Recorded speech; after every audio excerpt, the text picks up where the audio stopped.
All right. Welcome, everyone. My name is India Lena González, and I'm the features editor of Poets and Writers magazine. With all that's going on in the world these days, I want to start off by thanking you all for joining us in our celebration of the luminous debut poets included in our January-February inspiration issue. I hope that their words this evening can be a salve for you all as they show us the power, beauty, and freedom of poetry and writing more generally. Today, we are celebrating the first half of the writers included in our annual look at debut poets. This two-night event will take place today and tomorrow, and it will include readings from the poets, as well as conversations about their individual paths to publication, their inspirations along the way, and more. So tomorrow at this same time, we will be welcoming the second half of this brilliant group for part 2 of this event. So if you haven't yet registered for that and you're free to join us, please do so. We will share the event page in the chat right now for you all. Now, our annual debut poets feature is now in its 20th year running, 2 decades, and it is included in the first issue of every year. For this roundup, we highlight 10 authors whose first full-length poetry collections were published in the prior 12 months.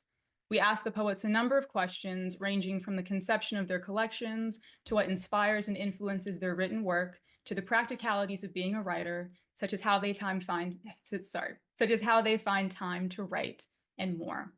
Now, this time around, the 10 2024 debut poets remind us of poetry as illumination, alchemy, and medicine. These are poets who prove that care, deep attention to all beings of the past, present, and future, is still the greatest connective tissue binding us all, invisible though it may feel at times, and that it can still unite author and reader in word, thought, and spirit. An extended version of this feature is available on our website alongside audio clips of the authors reading from their works. So we'll drop a link in the chat to where you can enjoy the online feature, as well as a link to subscribe to our print magazine if you haven't already and you would like to enjoy our editorial offerings in hard copy, which include features such as this one, as well as a plethora of other articles, writing prompts, essays, and our well-known grants and awards section, all of which help readers and writers become better acquainted with the literary landscape and find their individual paths within it. Now, this evening, we have the absolute pleasure of hearing from and sharing space with, drumroll please, Yalie Saweda Kamara, author of Biseidu, published by Milkweed Editions, Jimin Seo, author of Osea, published by Changes Press, Matthew Gellman, author of Before Light, published by Boa Editions, Stephanie Choi, author of The Lengest Noi, published by University of Iowa Press, and Sarah Ghazal Ali, author of Theophanies, published by Alice James Books. I'm so thrilled to have you all joining us today, and our hearty congratulations on the publications of your debuts. For our audience, we also have a bookshop page and one press webpage, including the collections of all 10 of our debut poets, should you feel moved to purchase their works if you haven't already, and support independent booksellers in the process, which we're all about, and that will be shared in the chat as well. Now, a few housekeeping notes to keep in mind before we officially kick off this reading. Please feel free to utilize the chat and share any questions you may have for the poets so we can incorporate them toward the end of the event. We will get into the conversation portion later, and that's when we will incorporate your questions. And we also kindly ask that you make sure that you're muted throughout the entirety of the event so that we can fully enjoy the poet's words without any disruption or background noise. And we're already doing a great job at that, so we're just going to keep doing that. So without further ado, we're going to get started with the reading, and I'm going to introduce our first lovely author, which will be Yalie Saweda Kamara. So Yalie Saweda Kamara is a Sierra Leonean American writer, educator, and researcher, and the 2022 to 2025 Cincinnati and Mercantile Library Poet Laureate. She is also the winner of the 2022 to 2023 Jake Adam York Prize for her debut poetry collection, Biseidu. She has received fellowships from the Vermont Studio Center, the National Book Critics Circle, and Callaloo, and has lived in France, Brazil, and the US, having a particular soft spot for Oakland, Washington, D.C., Paris, and the Midwest. Yalie is an assistant professor of English at Xavier University, where she specializes in creative writing and global and diasporic literature. Welcome, Yalie. Thank you so much. Thank you so much to India and Poets and Writers for your labors and kindness and for this spectacular honor. It means a lot to me to be featured alongside poets who I deeply admire and continue to learn from. I'll be reading a few poems from my collection, Biseidu, which considers my Sierra Leonean American identity, diaspora, home, and hope. And the first poem I'm going to be reading is called Mother's Rules, from my mother, Agatha Kamara, my first poet. Mother's Rules. 1, if you see me praying in the living room, never sit in front of me. You are not God. 2, when we go to a restaurant and I don't know any foods on the menu, never order me a meal that is spelt with silent letters. I came to eat, not to explore. 3, you didn't make food. No, God did. You cooked food. Watch your English, watch your faith. 4, your Creole is offensive. When you speak, you sound like Shabba Ranks.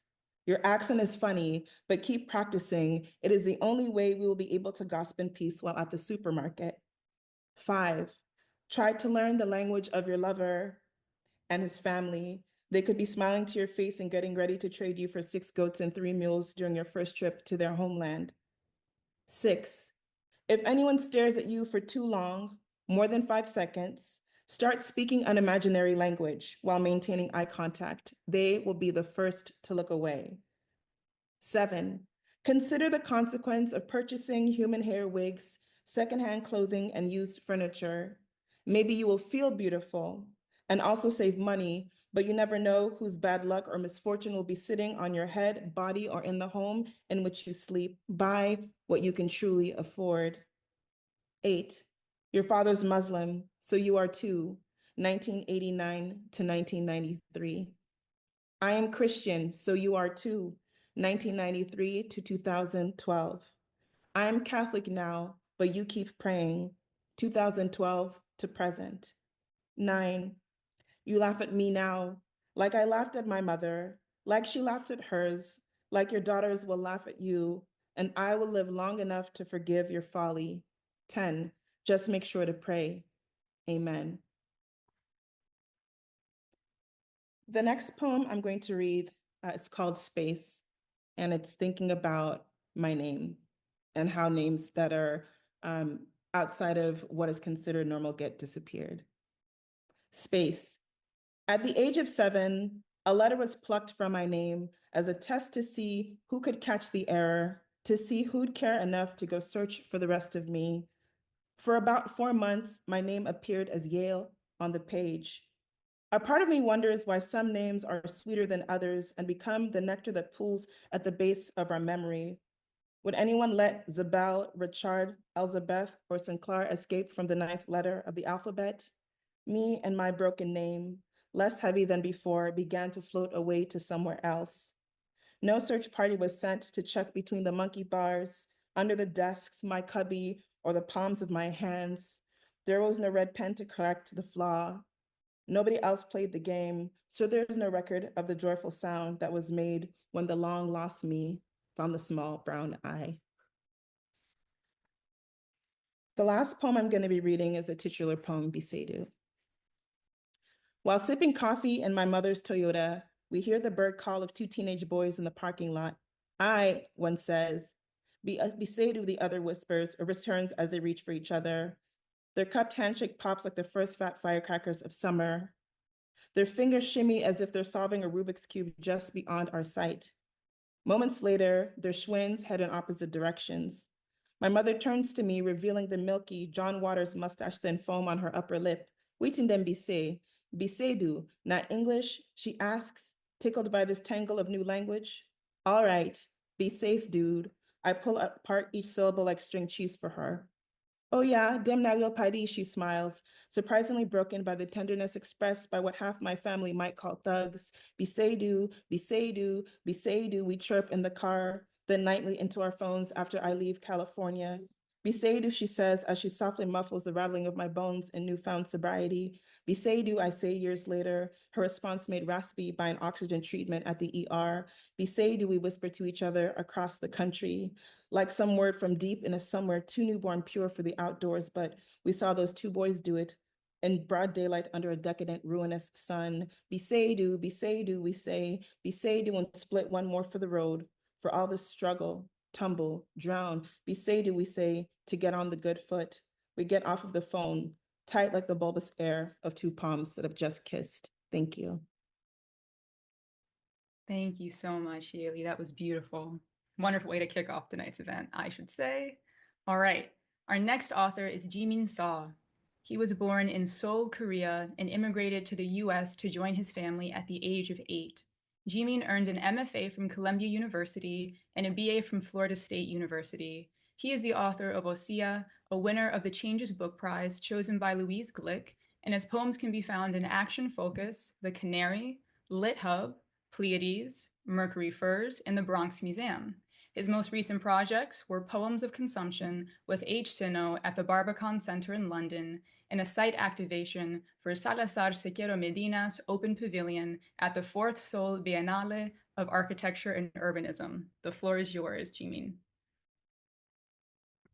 Thank you, India. Thank you, everyone, so much for this honor. I've kind of, since I've been in school since 2000, and God, I'm old now, to just follow Poets and Writers debut series. So this is such an honor.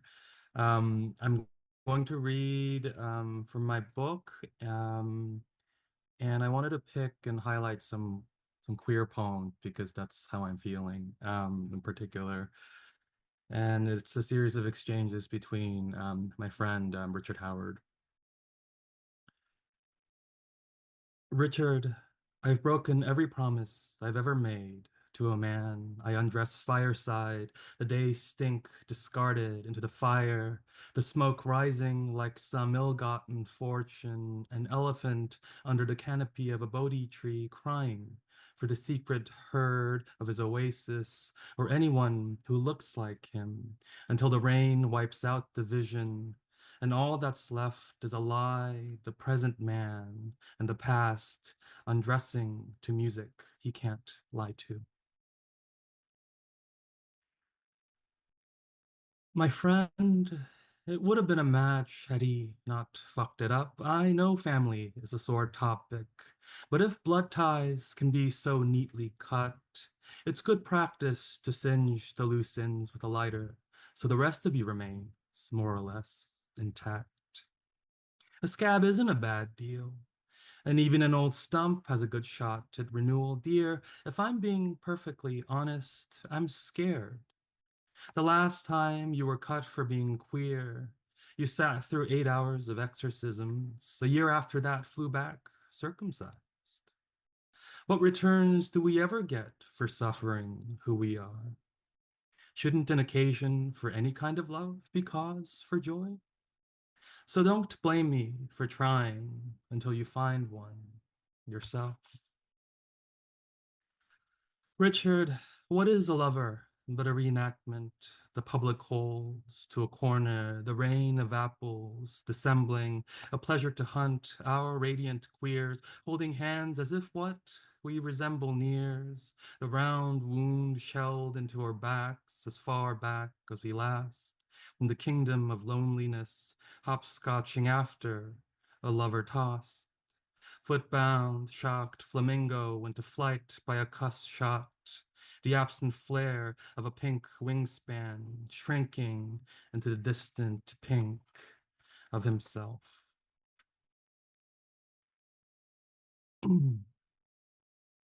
My friend, you've rolled out the gold carpet. What else are hospitals good for if not to tell your friend's time is not my friend? Tell me to waste more of it on you.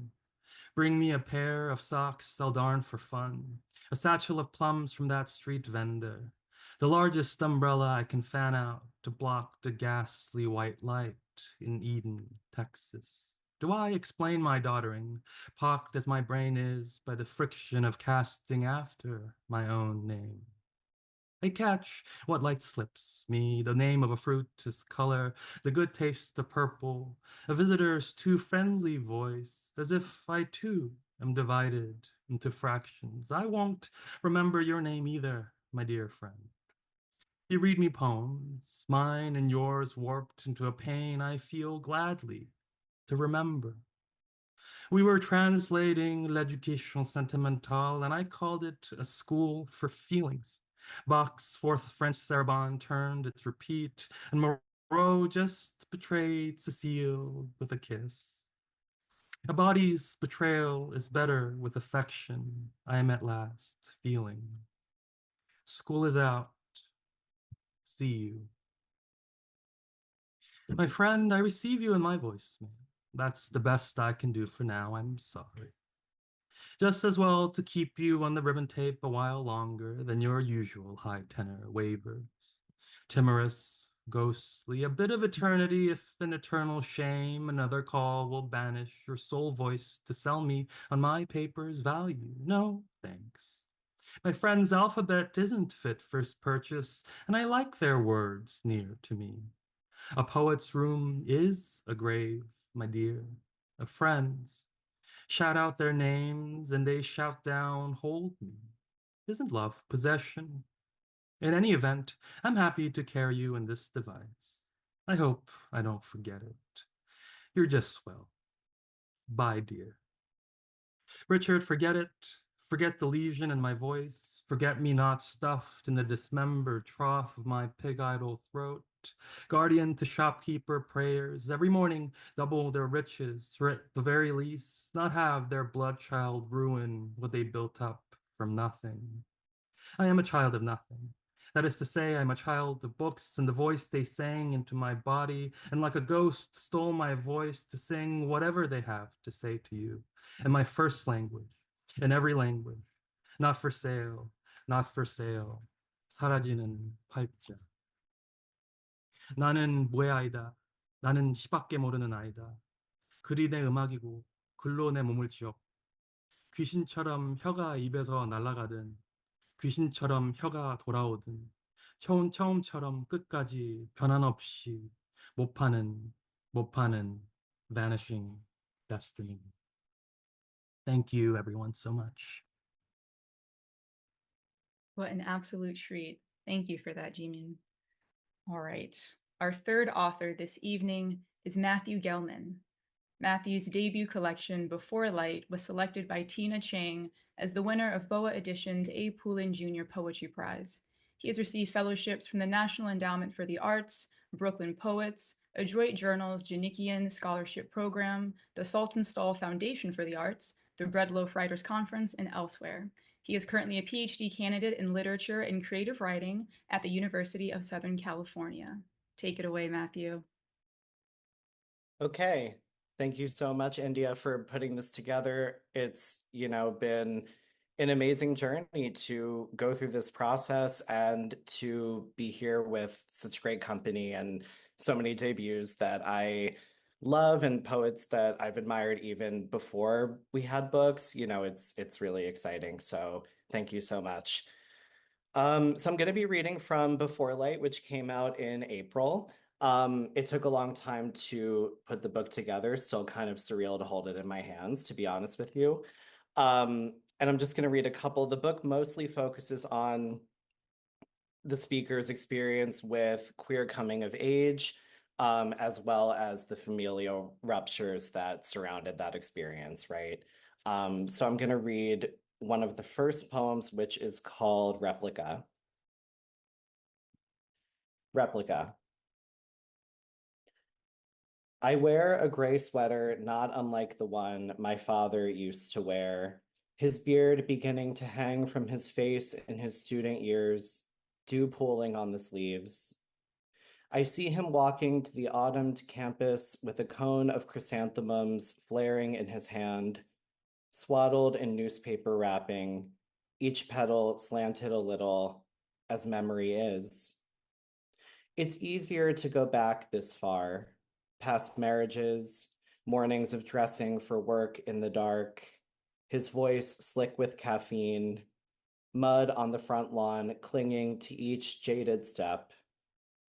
I'd rather remember this sapling, my father, 19, knocking on a woman's green door, and the self emerging in the noon-lit stillness just before it hears the word yes. In this one life, with its boundaries set by snow, its laws cemented in air, all we get is a moment to think that we are permitted more than a moment. I bought it, this cheap sweater, the color of sleep, a little worn at the shoulders. It is not beautiful like the past, but like the past, I wear it.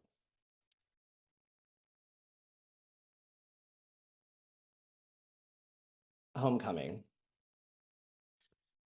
I wanted to shine, to make my body burn, to unlock every glass case where I used to store all my silences and watch them pirouette onto the cedar floor. A brightness in the kitchen, a willow holding sunset in the hoop of its dress. While my mother set the table, I heard my father's car surrender in the driveway. It took so long for me to understand why each time she turned away. Shame for having bought the gown for me, for wishing I'd been a daughter. I wore pink tulle. I spun until I could no longer see my father in the doorway, his head in his hand. Okay. This next poem is called Snipe.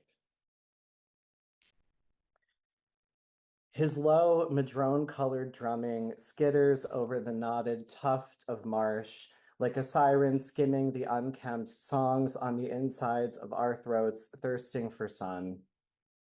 I love watching him dip his enormously long beak in the water, his camouflage ruffled, wading in before stuttering into another swoop toward the mountain. When it was clear that my father would not come back, my mother began making lists. Where to throw out his clothes, where to get the pills, the places his hands had been. She substituted food for Virginia Slims and at night tugged the phone off its hook. She pulled the fern from its socket and threw its frenzy of hair on the floor. Some nights, on the patio, singing the songs that made her feel like a girl again, I would fumble the chorus, and the same notes began riding the starless heat of our mouths.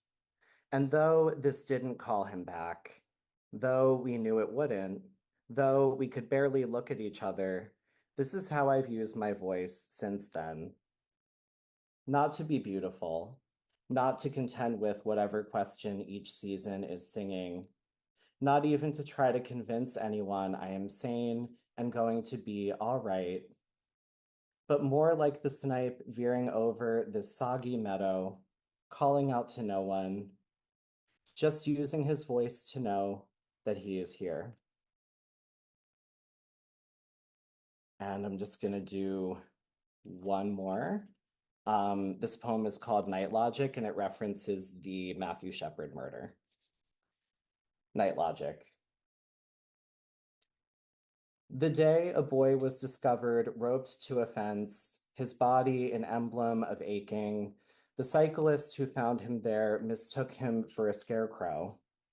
So pistol whipped and transfigured by blood his Wyoming face, his blonde fingers still moving, trying to catch the modicum of breeze. To be queer is to be questioned on the way your breathing displaces light, the way you lilt or stutter, the way a cigarette learns to bleed from your hand. I was that boy's age when a man tried to follow me home in the clapboard college town where I went submersible in the weave of roots beside a crippled fence. According to Gestalt theory, the whole is greater than the sum of its parts. One light tapped on the railroad track becomes all the lights interrupting the cold. By this night logic, a boy jumps over a fence, or a boy gets bound to a fence, and there is only an aperture of dead grass to determine the difference. The man searches, but he cannot find me and stumbles down the mess of the alley. I keep my head low and wait for the morning to steady. So quiet, I hear the whole planet. A boy is a galaxy shoved underwater, a moon with a fork in its sternum. A boy is a star in the stratosphere, blinking like something that could be extinguished. Okay, thank you so much. Thank you, Matthew. Wow. I just have to say, it's so special being able to listen to you all read your words out loud because they're beautiful on the page, but listening to the musicality of it, it then becomes a song. And so it's really lovely to know that like Yalie's song sounds like this, Jimin's song is like this, and then Matthew's song is like that. And then together it's this really beautiful chorus. So can't wait to see what songs the next two readers offer us as well. And with that, next up we have Stephanie Choi. Stephanie's poems have appeared in Bellevue Literary Review, Blackbird, Copper Nickel, Electric Literature, New Ohio Review, Pink, and elsewhere. She is a graduate of the University of Arizona and the University of Utah. Stephanie was the 2023 to 2024 Poet in Residence at Sewanee, the University of the South, and is an assistant professor at Oklahoma State University. Her debut poetry collection, The Lengest Noi, was selected by Brenda Shaughnessy for the 2023 Iowa Poetry Prize, and it was published in May 2024. Go for it, Stephanie. Oh, thank you so much, India, and thank you so much, everyone, for being here tonight, especially to my fellow debut poets. I'm in awe. It's so incredible to read alongside all of you. The first poem I'll read from my collection, The Lengest Noi, is called Poem Written in My Grandmother's Dress. And as the title suggests, I did wear my grandmother's dress as I wrote this poem. Poem written in my grandmother's dress. Rust orange and brown checkered, thick but not quite wool, not quite cotton either, though I can't name it, can't identify it on the internet. So I resign, run my fingers along the seam, try to hear the song she sang into each hem, guess how many times she slipped it over her dyed black and permed hair, lotioned white face. I estimate the exact place it might have fallen over her pantyhose-covered knees. This is real vintage, 70s American style from my grandmother's closet, and yet I can't even ask her about it. I couldn't ask for it then either, my mother translated. My grandmother smiled, pulled it out quickly, and put it into my arms. Gently, I held each end over my head and slipped myself underneath. She placed her hand on the small of my back and said, ho lang, to my reflection in the mirror. Of course, I fit her dress the way I never will her tongue. I have been thinking about my grandmother a lot today on this Lunar New Year. I did call her this morning to wish her Gung Hei Fat Choi. So happy Lunar New Year to everyone in the audience. And in honor of the New Year and the Spring Festival, I thought I would read the last collection, or the last poem in my collection, Spring Reflection. You crave for the wheels to ride across the puddle, muddied with pebbles, and all your past lives too. You want to find again that sky blue that's been shut tight all winter long. You don't know why, when you finally do, the birds mistake each strand of your hair for a branch. You wish for the pecking to stop, for the stillness of a bud before blossom to return to you. You ask for a taste of the warm, cold wind on your wet lips just once more. You try to remember what everything was like before, but you take a sip from the teacup filled with pollen and ash instead. And the final poem I will read from the collection is a tattoo for my mother. It is a sestina, so you can try to follow all of the words in there, the end words, as they kind of reiterate themselves. It was the first sestina I ever wrote, and to this day, the only successful one. So a tattoo for my mother. Do not pluck your eyebrows, my mother's warning. They never grow back. At 17, she took the tweezers to her skin until there was no hair left. She was determined to remake them into the perfect shape. For decades, she outlined the just right arc until she decided she'd brave the needle and get them tattooed, finally erase her mistake. I held her hand throughout and checked for any mistakes. There were none, thus no need to give warning to her coworker who wanted the same but was afraid of the needle. You won't feel a thing, just a little prick on the skin. For weeks afterward, she stood before the mirror outlining, with her finger the perfect shape made permanent. I was determined to have my own mark of permanence. The needle didn't deter me either from getting my own tattoo. She said it would be a mistake, but I was already using calculus class to sketch outlines of floral designs, phrases I loved. I looked up the warnings, scrolled through tattoos gone wrong, and still wanted to mark my skin. I found a place that did not check IDs and sanitize their needles. I wanted beauty, some proof that I didn't need her, my mother, to hold my hand. I was determined to be my own person, control my body, my skin. I told her I was old enough to make my own mistakes. And yet, to this day, she emails me articles, headlines, a warning, woman attacked on her morning run. My mother outlining the endless ways I could die. Her voice in my head will outlive her. Since I was young, she's prepared me not to need her, showed me the binder I'd need in case she went without warning. I was to call her lawyer. Everything had already been determined. My mother, an accountant, sorting assets, makes no mistakes. She says, I'm leaving it all to you and your brother, my kin. These days, I don't see her very much. When I do, I notice her skin wrinkled in new places, compounded worries. She could outline the thoughts that have kept her up, worse fears, my mistakes. Though she's prepared me not to, she wants me to need her, to be the one I call at 3 a.m. in crisis. She's determined to quell those little disasters that come without warning. She's always there, waiting to say, it's okay. And didn't I warn you? My mistakes, that tattoo I got or other bad thing I did undeterred, outlining my own story, this paper, my skin, my needle, this pen. Thank you all so much. That was gorgeous. Thank you so much for that, Stephanie. All right. Our final reader this evening is Saretta Ghazal Ali, a Pakistani-American writer. Sarah is the author of the poetry collection Theophanies, winner of the GLCA New Writers Award, and a finalist for the Kate Tufts Discovery Award, among others. She's been awarded the Sewanee Review Poetry Prize, and her poems have been published in journals and outlets such as the American Poetry Review, the Kenyon Review, and the Academy of American Poets Poem a Day series. A Stadler and Kundiman Fellow, Sarah is the poetry editor for West Branch and an assistant professor of English at Macalester College. She lives and teaches in St. Paul, Minnesota. Welcome, Sarah.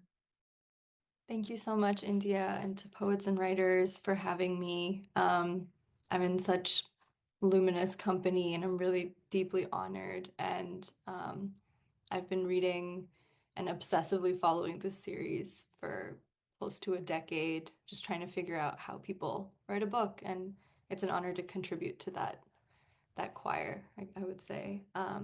Like everyone else, I'll read 3 poems from my debut Theophanies. And this first poem is a contrapuntal, so it can be read 3 different ways, and I'll read it all 3 ways. Matrilineage umbilicus. The first inheritance, where you detach from an undug grave. In one language named Eve, the period preceding. But origin can't be an oculus. My abdomen rounded from navel to sex. Text appeared, alif, abjad, mammalian. I did not want this. It appeared from figment. Witness. A puncture wound. Your mother. Call it provenance. Havva, or life source. Some say wife or mother of. Tethered to consequence, doomed to gape before a mirror. A line appeared. Linea nigra. The first letter, alif, inferred. I, matriline. Look how I multiplied. I bore your body. The first inheritance, a puncture wound, where you detach from your mother. An undug grave, call it provenance, in one language named Havva, or life source, Eve, the period preceding. Some say wife or mother of, but origin can't be tethered to consequence. An oculus doomed to gape before a mirror. My abdomen rounded, a line appeared, from navel to sex, linea nigra. Text appeared, alif the first letter, abjad inferred, alif mammalian I, matriline. I did not want this. Look how it appeared. I multiplied from figment. I bore witness. Your body. O Gabriel. O umbilical mesh, apogee of angels, O ungendered and sexless courier, O jagged nail fattening on his finger, O arch and archive, O bush ablaze, O throat, O throat, O uterine throat, O mediary of Mary of Musa, O pillar of cloud, O brute force, O being unborn, yet sent to make me see, O brilliant light, O blotting dark. God tugs at whim your corded tongue, so tilt an ear and shade me. With your heel, break open a fount as you did for my sister. All my rooms are greening in weight. Pull back my falling shroud. See how well I bear the burden. A child, come sigh for once in me. And this last poem is in the voice of Hajar in the desert. Epistle, Hajar. Agate, alyssum, apricot. Simple pleasures I can still pronounce in this desert. Love's only dominion, the clear, well-walked path to drinkable water. I hesitate to ask for answers, remembering the others forsaken, in a basket, garden, well. There's no one left to write to, but I'd tell of the tree, its sweet shade at high noon, the untorn snakeskin I found while digging for wetness in the sand. Against the crude mountains, his turned back, whittled down by my calls. I've learned to cull want from weight, to walk until water appears. Thank you. Thank you so much. The precision of that language, wow, very moving. Thank you to all 5 of our authors for imbuing this Zoom's atmosphere with such intellect and such heart. We're going to have all the authors join me on screen right now as we start the Q&A portion. And as a reminder, if anyone in the audience has a question for one or all of our authors, please feel free to share in the chat, and I promise to incorporate as many of your questions as I possibly can. I'll go ahead and get the ball rolling for us. So we asked you all for the feature how long it took you to write your respective collections, as well as how long it took you to find a home for them. So I'd like to delve a little deeper into that and ask if you all could share a bit more about how your journeys to publication went. Would you categorize them as being quick or long? Was it arduous? Did it feel clear-sighted? Was it circuitous maybe? And was there a specific moment along the way that either reinstilled faith in you, where you're like, I got this, we're gonna push, or a moment where you're like, I don't know, this might not happen?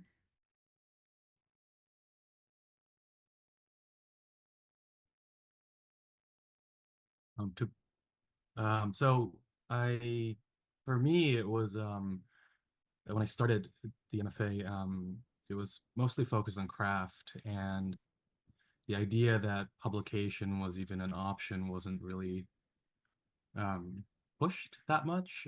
So it was an afterthought, and so I think it's when it was I stopped writing for 8 years. So after I started writing again, I just started on a whim sending things out just to see what happened, because the thing that they tell you is that if someone accepts your book, it's luck. or even in journals, I think, and a lot of it is just accidental. So that's how I approach sending pieces out, that the confidence of the poem being finished is something only I could determine. Or if I'm quoting Auden through Valerie, that the poem is always abandoned and completed by the reader. So I think it was something closest to faith that I have about once the work is done, then it's completed by the world. And so it was counting the 8 years that I didn't write, at least for this book, I was fairly lucky. I sent it out to a contest and I was a finalist for the Night Book Prize. And then it was quickly picked up a year later, but like 12 rejections otherwise.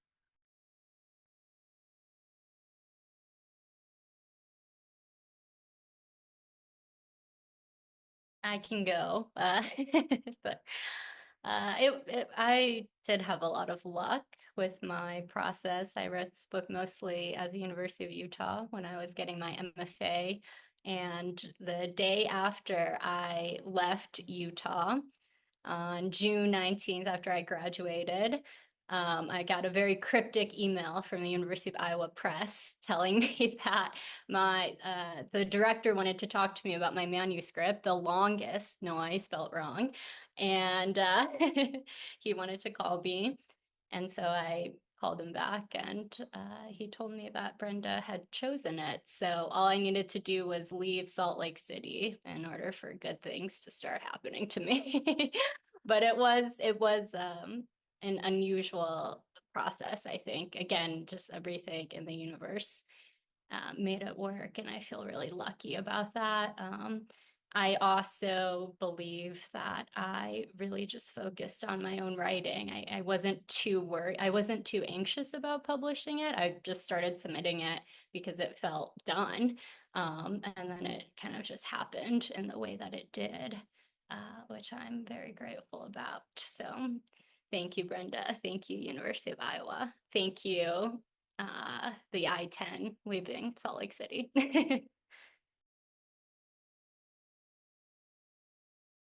For me, it took 3-ish, 4-ish years. And I think the thing that kept me hopeful is that each cycle there is some sort of like finalist or semi-finalist nod. And I think the other thing that's helpful is just being around folks that have been through the process before and just people that believe in your work, kind of steering you if there's any feelings of I don't know, like destitution in the poetry world. But it was having, I think, community as well as those little nods and like the little lines and acknowledgements in the letters, even if they were rejection letters. Yeah, so for me, it took about 5 years. I was a finalist 13 times before it actually got picked up. So yeah, to answer India's question more specifically about frustration and discouragement, I definitely was feeling that towards the end of the process a little bit, because when you're so close, so close, so close, and yet so far away, it starts to get to you and you start to really question what the book is missing, or what is something that even you're missing in your perception of it.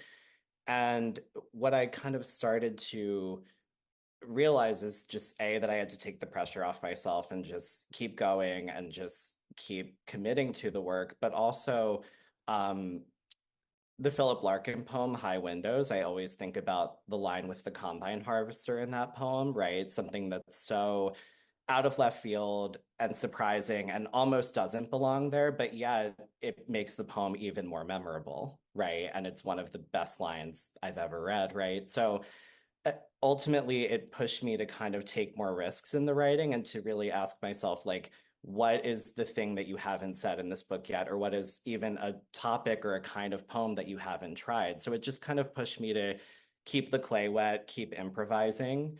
So in the end, honestly, it was good for me because it made me ask deeper questions about what makes a good book and also what I wanted my book to be. I think for me, the process beginning with, say, the very oldest poem took about 7, 8 years. And my book also emerged from my MFA thesis. And for me, honestly, the lockdown was particularly fruitful for the book becoming what it is today. Um, I was so isolated. I left Amherst where I was in grad school and went back to California to be with family, and everything was just so strange. And for some reason, that just opened my brain up. I feel like being taken out of the grad school environment.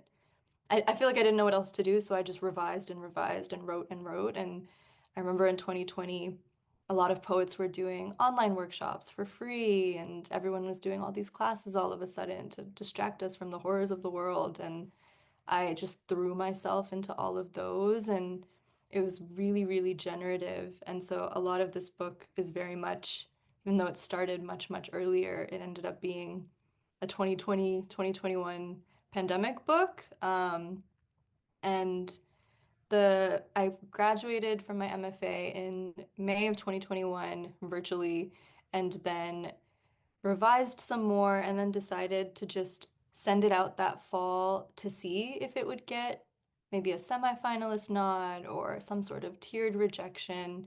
It was really just on a whim to test the waters, and I didn't expect for it to get picked up so quickly. So for me, I sent it out to I think 8 to 10 places, and in September, October, and heard back from the first in January, and it was picked up in January of 2022. So, but Alice James has a really long editorial process. So the announcement went out January 2022, but the book didn't come out until January 2024. And they have a really rigorous editorial process. And the book changed so much between the version that they accepted and the version that they ended up publishing. And I'm especially grateful for that. I'm a little wary of prizes where you're not allowed to touch the manuscript at all once it's been picked up, because those exist too. And I'm really, really grateful that I had time to still grow the book and have people push back and say, is this what you wanted to do here? Should these be in this order? And I think that made it a better book for me, at least. Yeah. I love that. I want to piggyback off of that actually and ask you all, how closely does the finished book resemble the first draft that you had written of the manuscript? And what developed or changed for you over time in regards to organization, vision, tone, thematic elements, whatever felt like you had to change the most about it? Or maybe I feel like it's not probably going to stay the exact same, but maybe you were crazy and were like, this is the exact same as what I submitted to my thesis. And maybe do you want to start it off, Sarah, since you just said that? Sure. Yeah. I can kick us off. Yeah, my book definitely changed a lot, and part of that is because it's a book that's very obsessed with wanting signs from God, like some acknowledgement that the divine acknowledges you too, mothers and matrilineage and angels and women from scripture. And a lot of the poems when I was in grad school were about like my own body's capacity to bear a child, and to be a mother, and what my like hypothetical relationship to mothering was. And then by the time I was editing the book and like its final passes, I was pregnant with a daughter, and that it was such a weird headspace to be revising my book in, where I wasn't pregnant in any of these poems. There was no concept of a child, and then while revising it, all of a sudden the thing that I wrote about is actually coming true. So that made it really hard to put myself back in that hypothetical headspace. And a couple new poems came out of that experience too, where I am contending with what it is to now be such a vessel. So that was really interesting and weird and painful and bizarre. But overall, yeah, I think my voice got sharper over time. I never felt quite like I got distance from the things in the poems, though, which made revising and the copy editing process really painful for me. I didn't enjoy it. I really wanted to just push the book aside and be done with what was in it, and never really got to do that. And I feel like if I had the chance now, I would still keep tinkering with things because I'm just such a different person. But I really do believe, and I think someone told me this at one point, that you write the best book you can as the best version of yourself that you are in that moment, and you have to honor that version of yourself and what that version of you was capable of, and then look forward to what's next.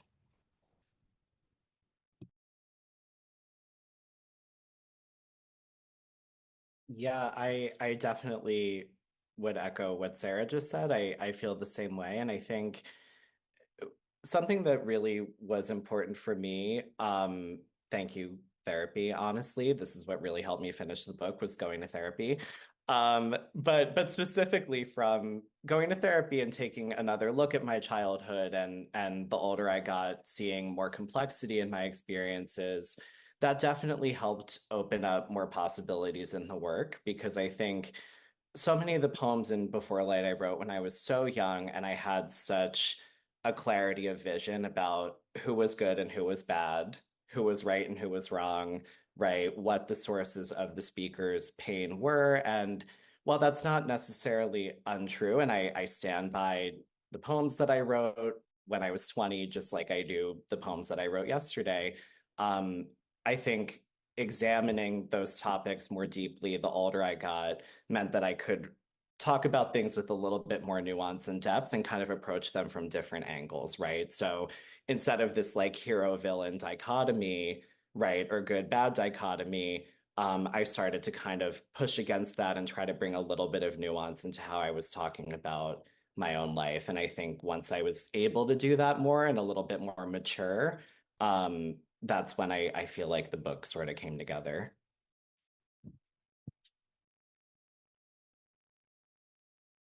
Yeah, going off on that, I submitted the book, and that I largely thought it was not finished. So even as I submitted, I was revising the manuscript constantly, because I think it's okay to admit that you don't like the book, and that it vacillates, that you don't like your poems, and some days you like them. But it really, and in that vein, has nothing to do with you. That it's the process that someone reads it. So for my book, it was initially in 4 sections, and the 4th section I didn't like, and it really tortured me. So even as it was going through the long silence of whether you're a finalist or a winner, I was revising it. And for my book in particular, they're all, epistolary or dramatic monologues, and the voices of people who have died. So in this sense, it's a pandemic poem and death poem. So that I would have to interweave all of these voices, because they are still reenacted by me, but they're all in my voice. So I decided to get rid of all of the sections and then make it a kind of a contrapuntal fugal practice, since I have a background in music, and that worked for me. Um, so yeah, I mean, it was an interesting process where a part of for me, my emotional investment in the work itself shut off, and it became sort of a completion of the work itself. What is the shape that it is moving towards, regardless of my own subjective experiences? And I thought that was really freeing, that you can have sort of this detached sensibility towards your own work, but that's the thing that also allows you to write beyond that, because we all want to write beyond the first book, and we're always asking a question that we don't have an answer to.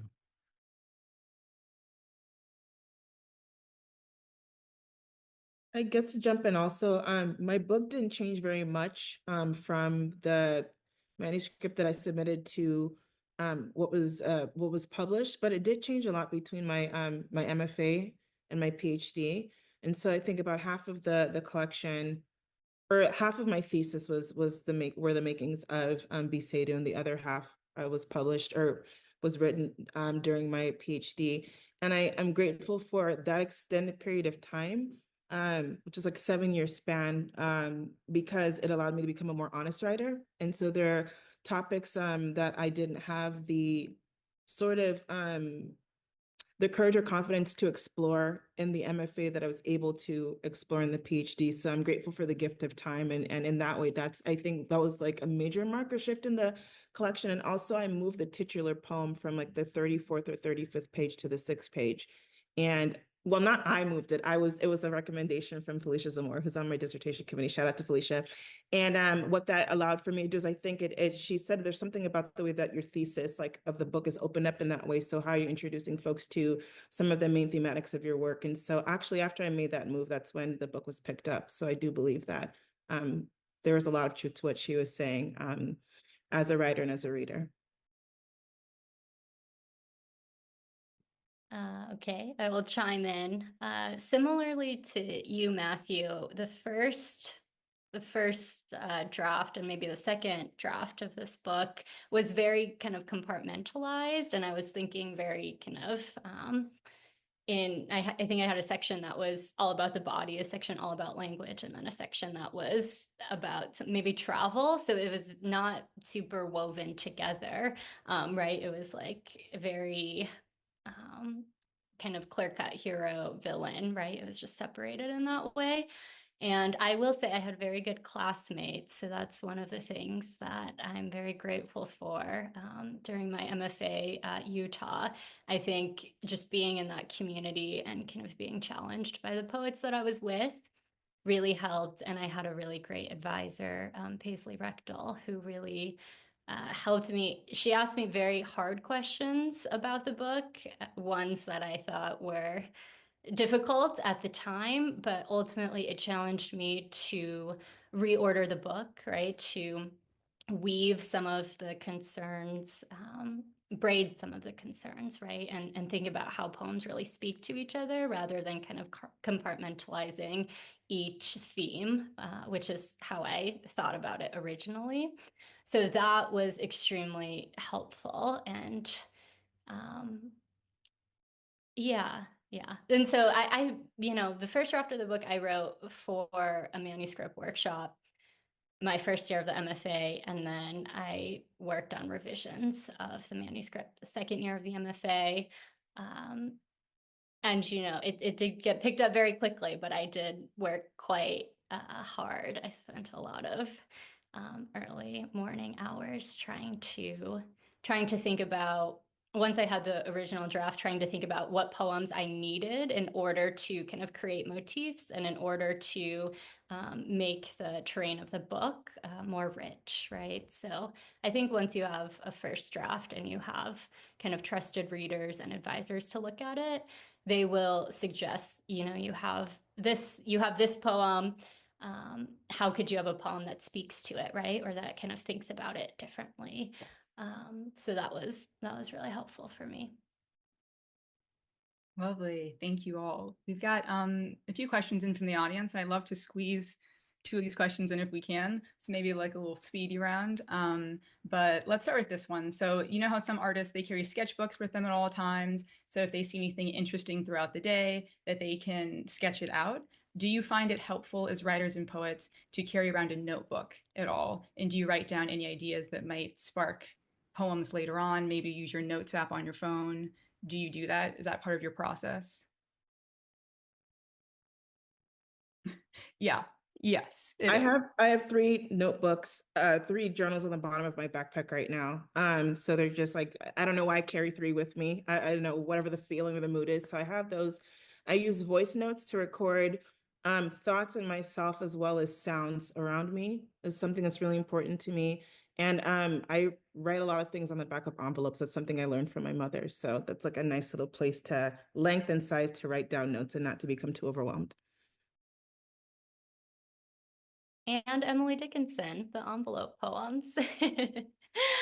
The first poem in my collection, So Many Wet Feet Everywhere, actually started on a Post-it note while I was working for Cuyahoga County government in Cleveland. So I use everything as well, which is nice. I use my I just try to remember something, and if it goes away, I just say it goes away. And if it circles back, it'll circle back, and I just kind of trust in that. And we don't have to save everything. It's my sort of thing. Yeah, so I am crazy in my notes app. I write everything there all day. I'm just constantly keeping a log of whatever's coming up in my thoughts. And when I get home, I have a notebook where I transfer everything. And then I try to kind of pull from that when I start writing, whether that's an image or a piece of a conversation I overheard or a song lyric or something from the news. So yeah, I go notes app to then trying to transform it into the start of a poem.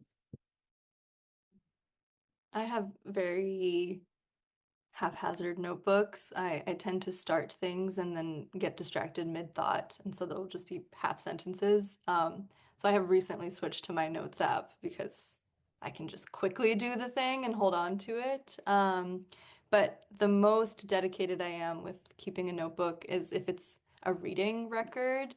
I feel like I'm a lot more excited about thinking about my thoughts when I am thinking of them in the context of a quote that I've pulled from a poetry collection or from a movie that I watched or any sort of media I've consumed. I find that helps me then have some sort of relationality that gets my brain working, and that when I reread it, it like transports me back to what was exciting in that moment and like what my aha moment was. So I'm big on that. There's just like quotes and scraps of other people's voices all over the place. Okay, we're going to end on this question. Are there poets you discovered that were a wake-up call for you or that arrested you in a way that helped you shape your work as a poet?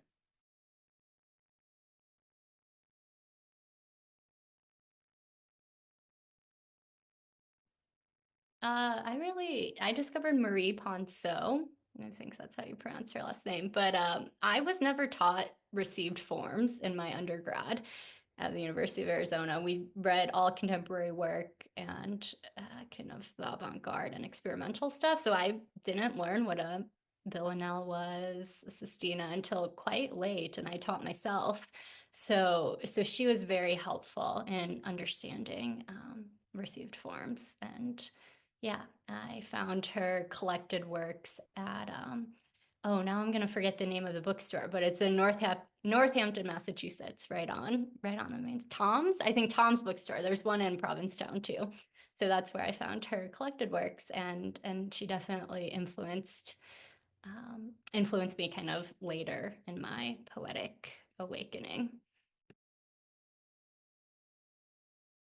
I can jump in. A couple of poets. So my middle name is Ghazal. So, poetic form as a middle name. And most of my life, I've only encountered them in Urdu as music. And it just completely blew my brain apart when I finally read Shahid Ali's work in grad school, specifically his book of English ghazals, Call Me Ishmael Tonight. Yeah, that book just completely changed my life and made me more interested in received forms and actually trying to write in them. And then Mary Shebist's Incarnadine, which was her second book. I don't think my book would exist if I hadn't read Incarnadine. It's just this obsessive book about the moment of Annunciation, and it's just constantly revisited and rewritten, and it's just so experimental and creative and wild, and her work is so, so important to me.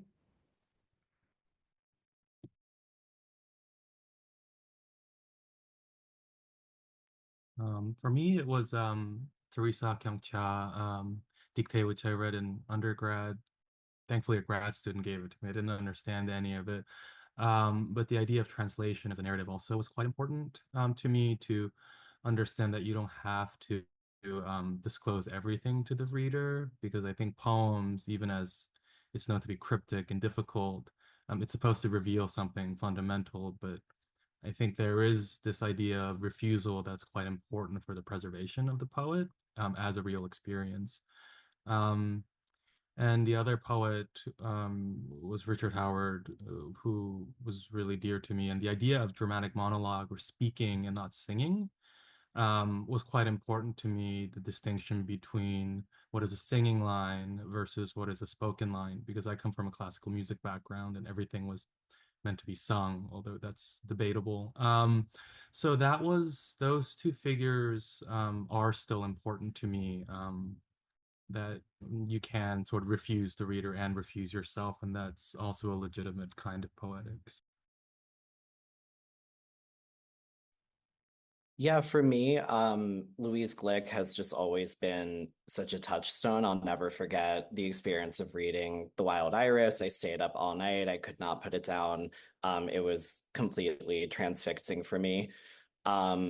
And also Lucy Brock-Broido, who was my teacher, and in her work, but also just in her warmth and her generosity as a teacher, she really was such a catalyst for me in my own work and really kind of pushed me to leap and not be afraid of richness and the Baroque and just kind of giving your poems the beauty that they deserve, right? So definitely in her own work, but also just in her spirit, she really was formative for me. A whole bunch of people come to mind. I'll just name a few. One of a few of these poets would be Ross Gay and Ellen Bass and Lee Young Lee, Lucille Clifton. And I'm taken by just the way that I find them to hold humanity and compassion, as well as like finding praise in the everyday and finding wonder in the everyday, and finding value in one's own life and experience and the project of dignity that poetry can be. So I'm very inspired by them. And I'd also say Khadija Cissé, who's a Sierra Leonean poet, and I hadn't experienced any Sierra Leonean poetry until I was finishing my PhD, which I think is a shame. But it was the first time I saw my native tongue, my first language, written down in a poetry collection. So that was incredibly moving and inspiring for me. And I'd also put my mother on that list. The way that she speaks Creole is the way that I aspire to speak English, and it's like a lifelong endeavor. And I'm just taken by the way that she understands like diction and the power of words, and just how she aligns language to emotion is something that I aspire to do in my own writing, and I also want to see the world in that way as well. So I think those are some of my poetic heroes. Thank you all. I mean, we could go on and on. I feel like there is so much we could talk about, but I want to be respectful of everyone's time here, so we will wrap up. But on behalf of Poets and Writers, I'd like to offer our sincere thanks to Yalie, Jimin, Matthew, Stephanie, and Sarah for joining us tonight and continuing to inspire us with your words and boundless creativity. Thank you to everyone in the Zoom audience as well for joining us. We will drop once more in the group chat the links to our bookshop page and One Press webpage, which combine to include the collections of all 10 of our debut poets and the ability to purchase them, as well as the link to the online feature where you can listen to the author's audio clips and read the extended version of their responses, and a link to subscribe to our print magazine should you want to stay in the know about our latest editorial offerings. Please join us again tomorrow evening at 7 p.m. Eastern Standard Time as we present the final part of this two-night event featuring readings and conversations with Diego Báez, Kenzie Allen, Saretta Morgan, Darius Atefat-Peckham, and Christian J. Collier. And we'll quickly include the event page link once more as well, as I'm sure you won't want to miss tomorrow's lineup. So we hope to see you then. And thank you again to everyone showing up. Thank you to the authors. Thank you to the audience. And please take care and stay warm. Until next time. Bye, everyone. Thank you all. Thank you, everybody. I'm very excited to welcome you all to our virtual reading this evening, celebrating the final 5 of 10 writers included in our annual look at debut poets. This two-night event started yesterday with readings from Yalie Saweda Kamara, Jimin Seo, Matthew Gellman, Stephanie Choi, and Sarah Ghazal Ali. Tonight we have another fantastic lineup of authors for you all, so I'm sure we'll go out with a bang. For those of you who may not know, and forgive me if you joined last night, as this is a bit repetitive, our annual Debut Poets feature is now in its 20th year running. So yeah, it's been 2 whole decades. And it's included in the first issue of every year in our January-February magazine. This special coverage, which first appeared in our November-December 25 2005 issue, there we go, 2005 issue, it originated from the understanding that first poetry collections are as worthy of acknowledgement and praise as debut novels and other such works of prose that tend to make bigger splashes in the literary community due to greater media attention and heightened fanfare. For this roundup, we highlight 10 authors whose first full-length poetry collections were published in the previous year, and we asked the poets a series of questions ranging from how long it took them to write their books, to how they went about organizing their collections, as well as the practicalities of being a writer, such as when they find time to write and more. This time around, the 10 2024 debut poets remind us of poetry as illumination, alchemy, and medicine. I'm sure we could all use that these days. These are poets who prove that care, deep attention to all beings of the past, present, and future is still the greatest connective tissue binding us all, invisible though it may feel at times. An extended version of this feature is available on our website, alongside audio clips of the authors reading from their work. So we'll drop a link in the chat to where you can enjoy the feature online, as well as a link to subscribe to our print magazine. This is our beautiful cover for Jan-Feb, if you can see it right there. So if you want to go ahead and subscribe to our magazine, if you haven't already, you can enjoy all of our editorial offerings in hard copy, which include features such as this one, as well as a plethora of other articles, writing prompts, and essays, and our well-known grants and awards section, all of which help readers and writers to become better acquainted with the literary landscape and to find their individual paths within it. All right. This evening, we have the absolute pleasure of listening to and reveling in the words of Diego Báez, author of Jaguarete White, published by University of Arizona Press, Kenzie Allen, author of Cloud Missives, published by Tin House, Saretta Morgan, author of Alt Nature, published by Coffee House Press, Darius Atefat-Peckham, author of Book of Kin, published by Autumn House Press, and Christian J. Collier, author of Greater Ghost, published by Four Way Books. Thank you all so much for your virtual presence tonight, and congratulations on your stunning debuts. For our audience, we also have a bookshop page and one press webpage, including the collections of all 10 of our debut poets, should you feel moved to purchase their works and support independent booksellers in the process. And that will be shared in the chat as well. Now, a few housekeeping notes to keep in mind before we officially kick off this reading. Please feel free to utilize the chat feature and share any questions you may have for the poets so we can incorporate them toward the end of the event when we get into the conversation portion of the evening. We also kindly ask that you make sure you're muted so we can fully enjoy the poet's words without any disruption or background noise. And without further ado, let's go ahead and get started. So our first featured author this evening is going to be Diego Báez. Diego is a writer, educator, and abolitionist. He is the author of Jaguarete White, a finalist for the Georgia Poetry Prize, and a semi-finalist for the Berkshire Prize for Poetry.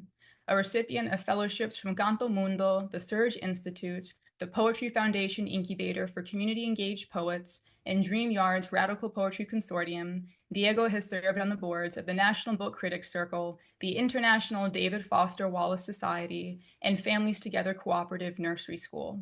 He lives in Chicago and teaches poetry, English composition, and first-year seminars at the city colleges, where he is an assistant professor of multidisciplinary studies. Welcome, Diego.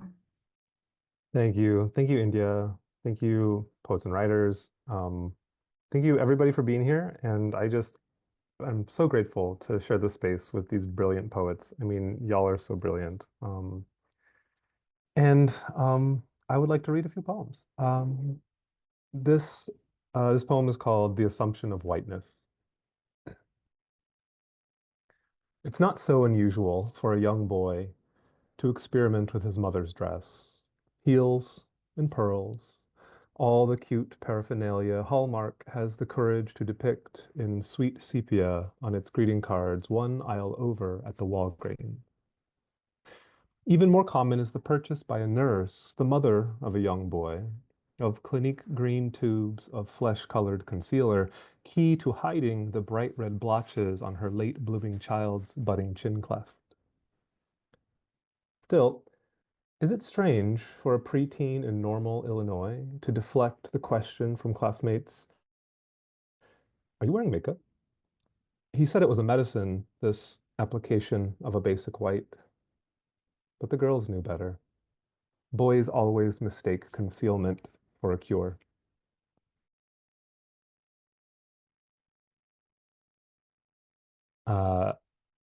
This next poem is called, well, it's a syllabic poem. I'm obsessed with syllabics, and so the accentual stresses are architected, I hope, to kind of mimic the speaker's uncertainty about the topic. The poem is called Mom Puts Miguel's 2-week sentence for DUI in Perspective. Remember when we used to go to Paraguay for weeks without so much as a single phone call to let anyone know how the trip went, and everyone was always so kind and took care, but no child of mine should spend even small time behind bars in county. And don't you remember how we'd all go together and that first week always felt like forever?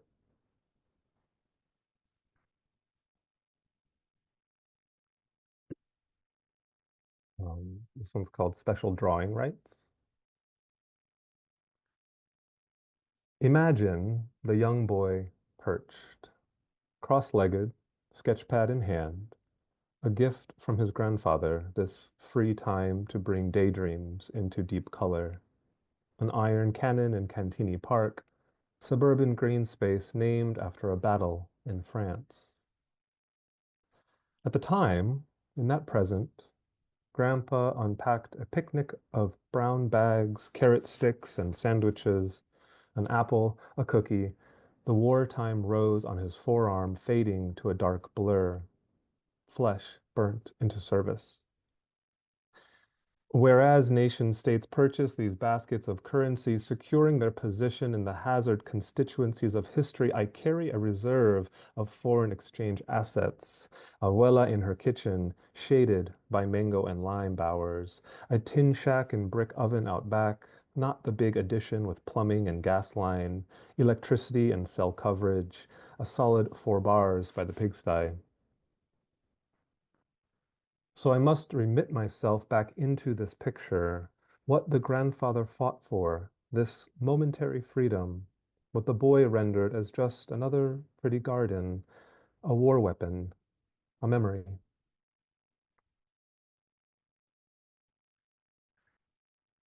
And this will be the last one that I'll read. It is called American Marine. It's not a minivan's bumper sticker advertising Semper Fi, not the neighbor boy or your nephew to sobrino, not that former classmate, the poor kid with something to prove, this radiating bruise, these fields of green, the browns and blacks, such multitudes of white. And it shall prove forever faithful, this unflagging azure, yours and mine, bound as we are to this shameless, star-spangled cerulean, this fast bruto, these young men, their midnight commerce, a steely certain sheen to their bright sacrifice. This acidic sapphire, this oceanic empire, this bleeding stump, this cyanide. Thanks, y'all. Thank you so much, Diego. That was beautiful. And thank you for the pauses as well. We don't have enough readers who take those nice long pauses in between. So thank you for that. All right. Our second reader this evening is Kenzie Allen, the author of Cloud Missives. She is a Haudenosaunee poet and multimodal artist and the recipient of a 92nd NY Discovery Prize, an inaugural James Welch Prize for Indigenous Poets, the 49th Parallel Award in Poetry, and fellowships from Vermont Studio Center, Aspen Writers Foundation, and INAPO, Indigenous Nations Poets. A finalist for the National Poetry Series, her poems have appeared in Poetry, Boston Review, Narrative, the Paris Review's The Daily, Best New Poets, Poets.org, and other venues. She is a first-generation descendant of the Oneida Nation of Wisconsin. Kenzie's most recent project is a multimodal book of poetry and creative ethnography that incorporates intergenerational histories and diasporic movements, Haudenosaunee traditions, and archival materials of the Carlisle Indian Boarding School. The floor is yours, Kenzie. Thank you so much, India. Thank you to everyone working on this. And Seguli Swagwake. Hello to all of you, my friends. This has meant so much to me, and I'm just so grateful to be in such beautiful company and hearing such beautiful, what we would say is good words. Thank you for sharing your good words. So I'll just read a few poems from Cognissives, including the first and last poems. I figure I'll just spoil the book for you right now. So this is the first poem in the book. This is Light Pollution. Somewhere, cloud missives, buckshot echoes devouring a hillside in knock-kneed devotion. Elder rain, a voice that tells each of us, ache. Fill vast jars with the pulp of it and seal them with whatever tools you find. We tried to obey, though muffled by order, though every scenic outlook was already gone. We tipped our throats to night showers and tried to lick back stars the city had obliterated, to resurrect anything at all by taste, their glittering signs and warnings.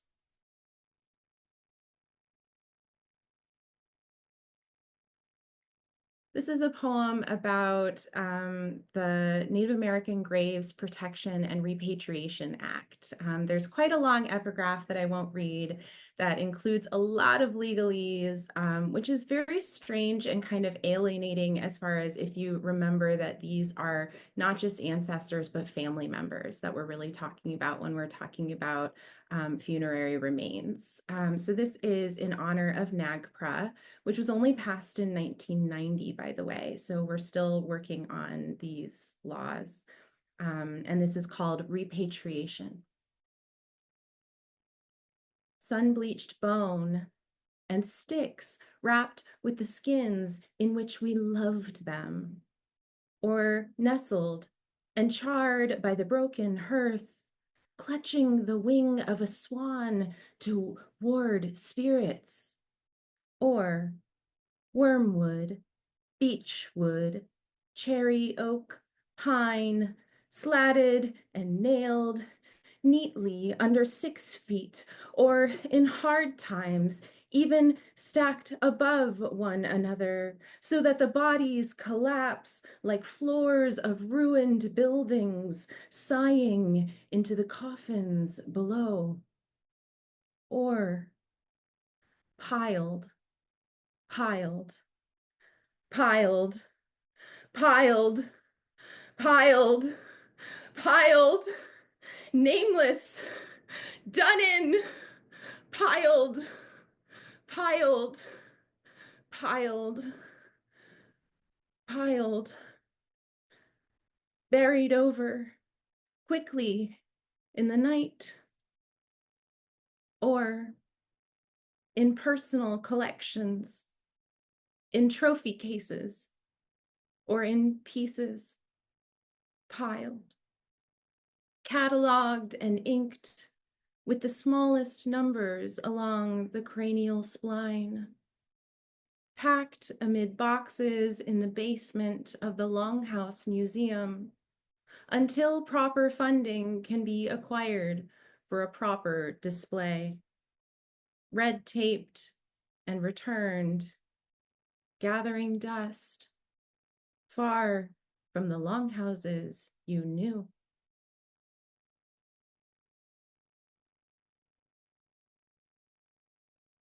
And this is Quiet as Thunderbolts, the last poem in the collection.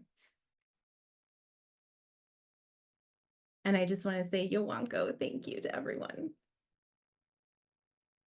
Quiet as thunderbolts.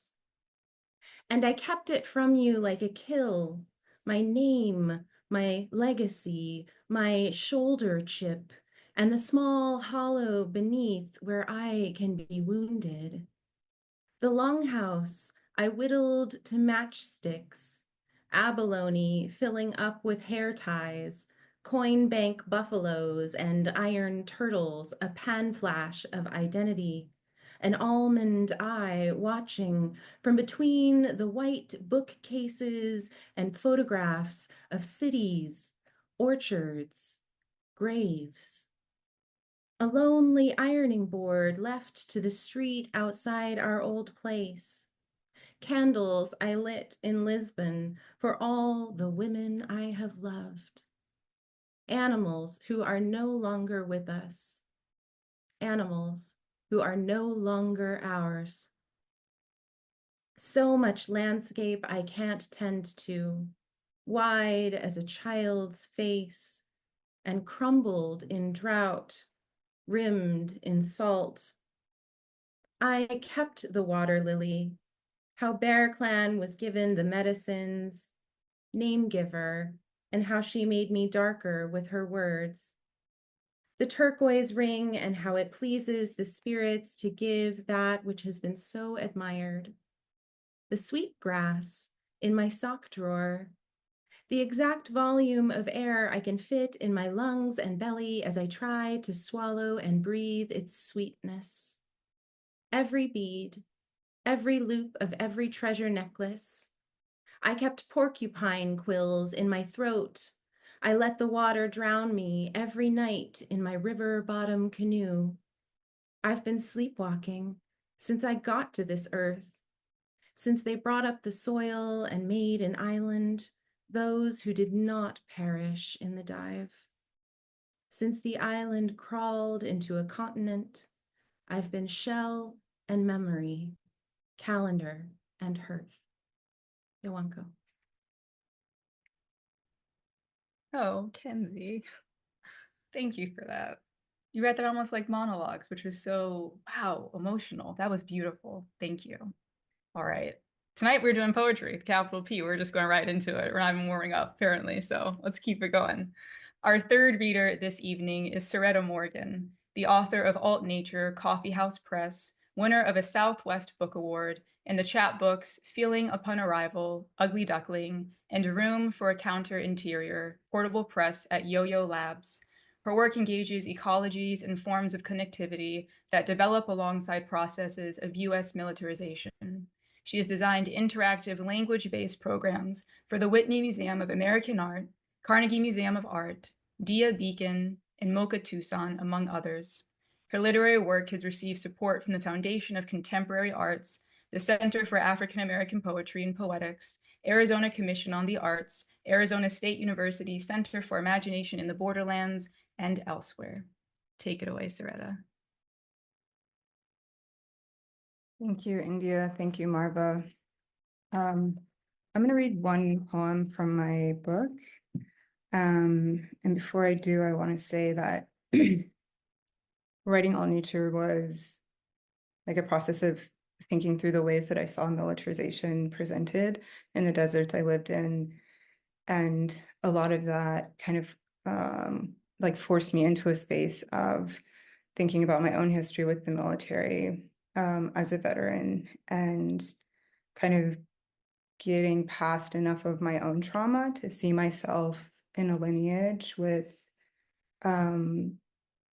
Black artists and activists and intellectuals who were politicized or politically reoriented through military participation in the military, such as like Frantz Fanon, Albert Howard, co-founder of the Black Panther Party, Jimi Hendrix, Harry Belafonte. And I say that in case there are veterans listening, or in case you know someone who needs to hear this, I say it because there's a tradition to step into, and I want you to know that. And if you are currently in the military, I want to share that you have rights. I would recommend reaching out to About Face, Veterans Against the War, which is a group of anti-imperialist veterans who organize together against or toward the demilitarization of the United States. And you can find someone to talk to you about conscientious objection, because you do have a right to exit a war that you don't believe in. And I will move on to reading a poem. Dominant orientation lights a corridor wide as Mexico's northern border. Upon return, everything left was unopened, consumed by humans, destroyed by humans, or animalized. One hopes the bees, hiving, dying in foul-smelling clumps, are not Africanized. The increasing aftermath of invasion, the wounds, amber overtaken, near lovely in the morning. The first recorded dead remained unidentifiable to the officers, lost to exposure. What to do with a Negro in the desert, or all of them after, in dry orchards out of season, among cotton, saguaro picked by wrens. Exposure precedes the realization of an identity or fact, state of being exposed to contact with something else, even when making very little noise. The soldiers, hissing behind creosote or elegant on their horses lined to enter the corral, entering each morning before the mountain silhouettes, a cold hand to unlace the erroneous and unfortunately pussing stitch, the hand incorporated along emotional fields of decay. The chain choya fruit then fall. Soil and sonara softens according to the rain, offering every explanation in full without saying shit, without gentleness or stepping back from the officer's science or from how white supremacist they really are. At the center of the explanation sits a small box, and to this box the beetle larvae arrive to feed. Among legal understandings of natural life in the United States is the sentence, as in for the length of one's natural life. There, standing, the distance of their body to a door cracked alone in the desert. Irrefutable music. The sentence of natural life, unlike the sentence of life, doesn't allow for the possibility of parole, which was anyway discontinued in Arizona in 1993, when the possibility of parole was replaced with that of release, a process that remains judicially vague. Among peoples in the United States, Indigenous peoples are incarcerated at the highest rates per capita. Among Blacks, the carceral industry, regardless the branching of orchards and centuries of trees, finds its critical mass. Every sentence harbors a unique end. That is its gift. Night opens a jagged scar. Soft purple signals the end of night in southern Arizona. Tree frogs retreat in the depths of winter. Their bodies appear lifeless, as do certain moths that avoid internal freezing by purging their guts. After the last music, a man, then unidentified, found fully fleshed condition code 1, from which water flows north. Probable electrocution located in a database of migrant death. His coordinates crossed by desert jaguars reliant on streams. His coordinates are passed through the beetle's gentle bowels, and those of the Bell's Barreo, identified by a two-part structure, his definitive response and water down his slender grayed breast. Beneath the cottonwood's gold-filtered crown, where the lowland leopard frog remains moist, the large cat's paw print remains fresh in the soil. After the last music, Tubman and Whitney hike Brown Canyon. They spot a rare beardless tyrannulet. Did she appear from nowhere, hugging parched northern boundaries of her species range? A Mexican jaguar treads backward to observe her melancholic refrain. It's without their interest that the Department of Interior studies effects of stress and fire on vegetation via high-rise, high-res satellite phenomics. No two droughts are alike. The earliest Negro recorded dead in Arizona was unidentified, having not survived probable hypothermia, exposure, blunt force. Force accumulates behind the skull to bear centuries of afterlife and pulp, the afterlife of being chatteled, of being made a glorified mercenary or buffoon, hanging naked in the moon's light, where there is no substitute for the adjunct feeling, coerced into foul-smelling clumps. Let's say the force requires a hand, or an industry, at whatever temperature, more land. Let's say some records are not good, or the pulp is blooming, and the hands they return not destroyed exactly, but smelling lonely, end of death. Thank you. Thank you, Saretta. That was so powerful. And the cadence of the way that you spoke, it was almost like a river. So it felt like the water just kept tumbling forward. It was really beautiful. Thank you for that. All right. Next up, we have Darius Atefat-Peckham, an Iranian-American poet and essayist.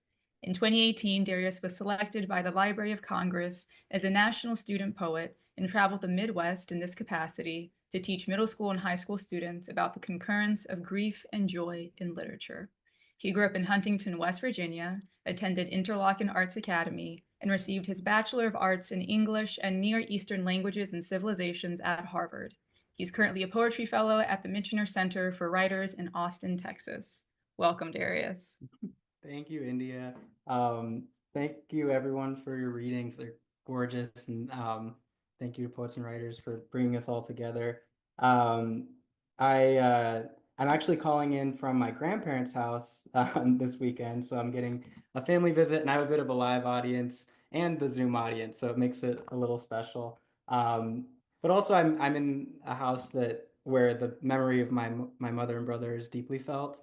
And I think that also makes it special to read these poems here. So it put me in mind of my brother specifically today, and I'm going to read a few poems about him from the book, from Book of Kin.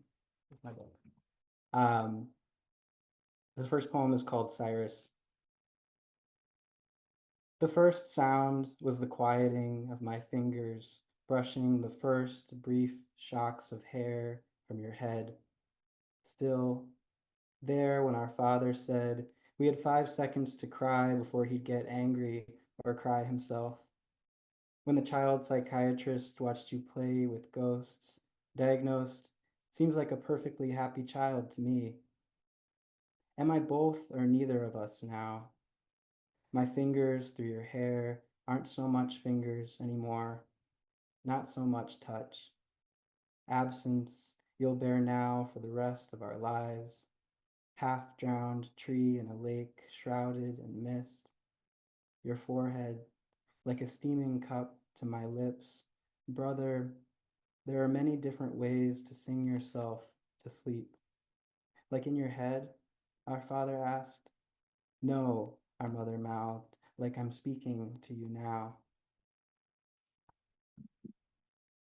Okay, this next poem is called Imagine the Lake, Cyrus is Alive. And for class recently, I have a class with Jennifer Elise Forrester, who's an incredible poet and teacher. And she had us read the Linda Gregg essay, The Art of Finding, and urged us to think about our resonant sources. And for some reason in my head, lakes and hands kept coming up, and lakes come up in my book quite a bit. Imagine the lake, Cyrus is alive, and dancing about with stones in his pockets, checking behind. All kid brothers do. He trudges into the lake, a fisherman on the rocks, letting wave after wave get his socks wet. The water reaches his chin. His Buzz Lightyear tennis shoes sink into the mud of Lake Michigan. He wades there. There is a woman overlooking the water, Bibi, clear now on a bench, just thinking for, imagine it, hours. We are behind her, arriving home from a long walk down the lake shore, shaking our heads. She's waited, we say, all this time. We look away. We are talking of escape, the planetarium, a version of ourselves who may have thought, how big the universe. Existence beyond this array of planets and stars, as real as the earth.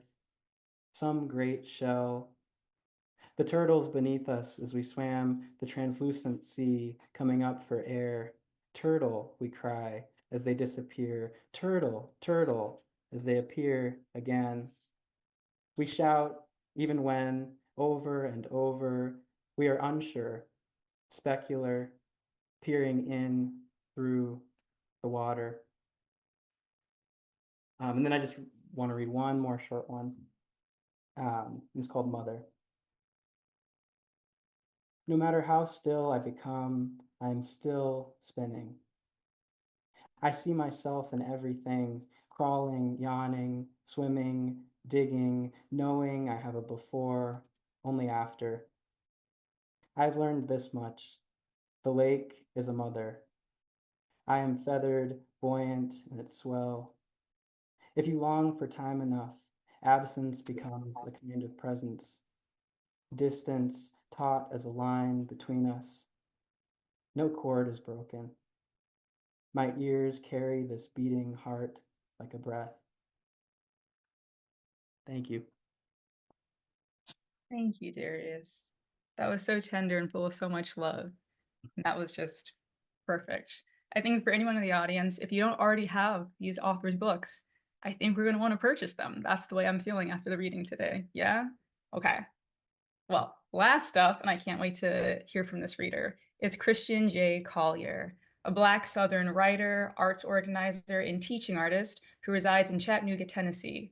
He is the author of Greater Ghost, Four-Way Books, and the chapbook, The Gleaming of the Blade, the 2021 editor's selection from Bull City Press. His work has appeared in The Atlantic, Poetry, December, and elsewhere. A 2015 Loft Spoken Word Immersion Fellow, he is also the winner of the 2022 Porch Prize in Poetry and the 2020 Pro Forma contest from Grist Journal. Happy to have you, Christian. Thank you. Thanks so much. I'm jazzed to be here and jazzed to be in such phenomenal company. So let's jump in with poems. This is called The Compline.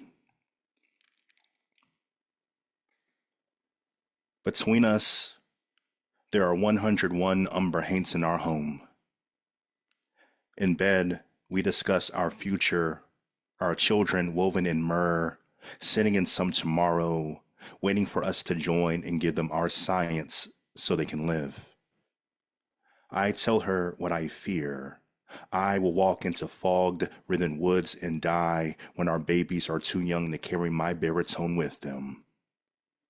I'll become the almost stranger they hear their mother's prayers paint the night sky for. The Lord giveth, and the Lord taketh parents every day.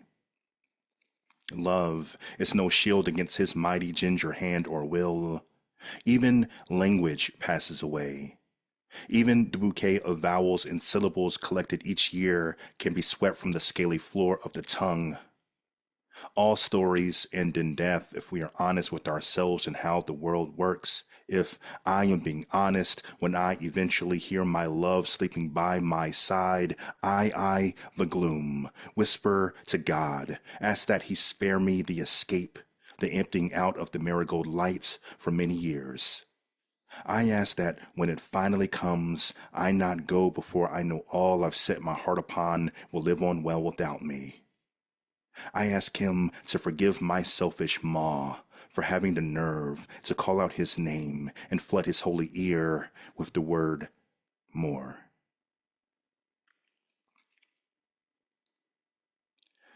All right. This is called In the Spectral Hour.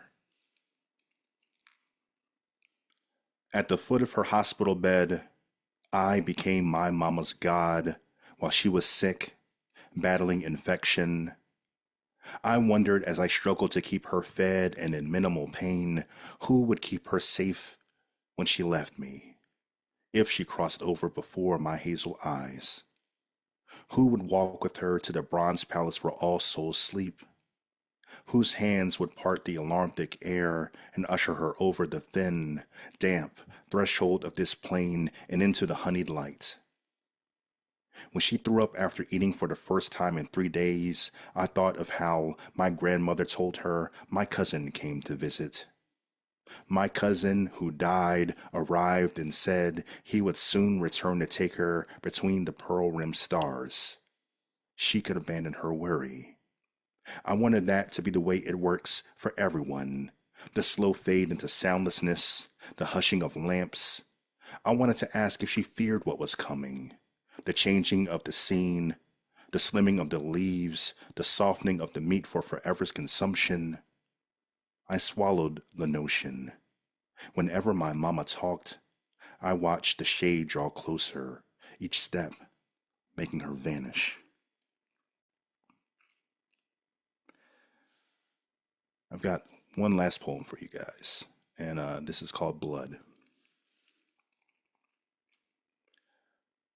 The last word my love speaks before we hang up becomes a sustained G sharp in my head until next door I hear water running as if down and over the smooth backs of several stones the size of a child's skull, and in its song, my grandmother's voice crests the percussion, says, "Come with me."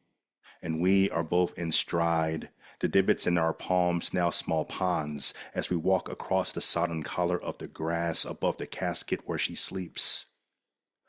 I ask if it was true she once put a bullet in my grandfather for keeping time with another woman.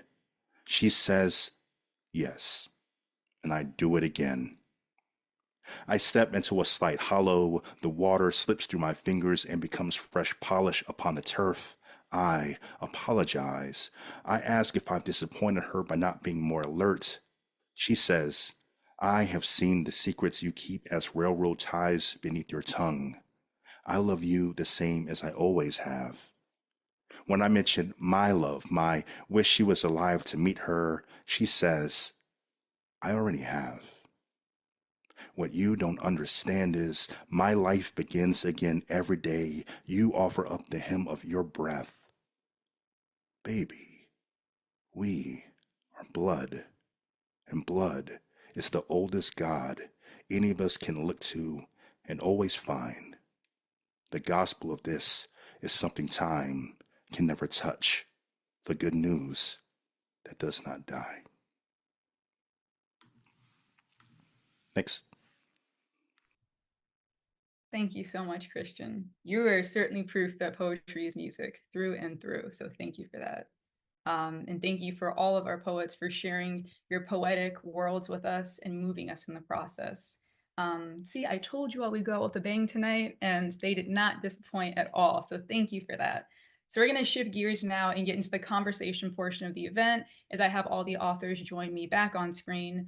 And as a reminder, if anyone in the audience has a question for one or all of our authors, please feel free to share it in the chat and we will pose it to the poets. I'll go ahead and get us started for right now. I actually want to pose a question that we didn't get to yesterday for our other event that I think would be beautiful. And that is, what inspired you to pursue the path of becoming a poet? I feel like we gloss over that all the time because like you're here now, right? But what inspired you to pursue this path? And did you have any doubts or difficulties when partaking in a pursuit that is often quite out of the norm? And if so, how did you overcome that to get where you are now? I'll jump in. I'll just say that I think I've always been a poet because I've always liked language, even since like kindergarten. I liked the word archaeologist or archaeology because I thought I wanted to be an archaeologist because also dinosaurs are dope, but it was just I like the sounds. But I will say a turning point for me was in grad school when during my very last semester, getting ready to graduate, I took three different workshops, nonfiction, fiction, and poetry. And I regret waiting so long, but it opened my mind to the possibilities. And so I left grad school in a comfortable place of not feeling a lot of pressure to publish, for better and worse. And then 10 years later, after writing a lot of nonfiction, a lot of book reviews, and some poems as well, I realized that actually that is my calling. And that's where I feel most comfortable. That's where I get the most, it's like the most challenging and it's the most rewarding for me. And so it's like sprinkled all throughout the chronology of my past until, and it's not going anywhere. I don't think. I hope not. I hope not.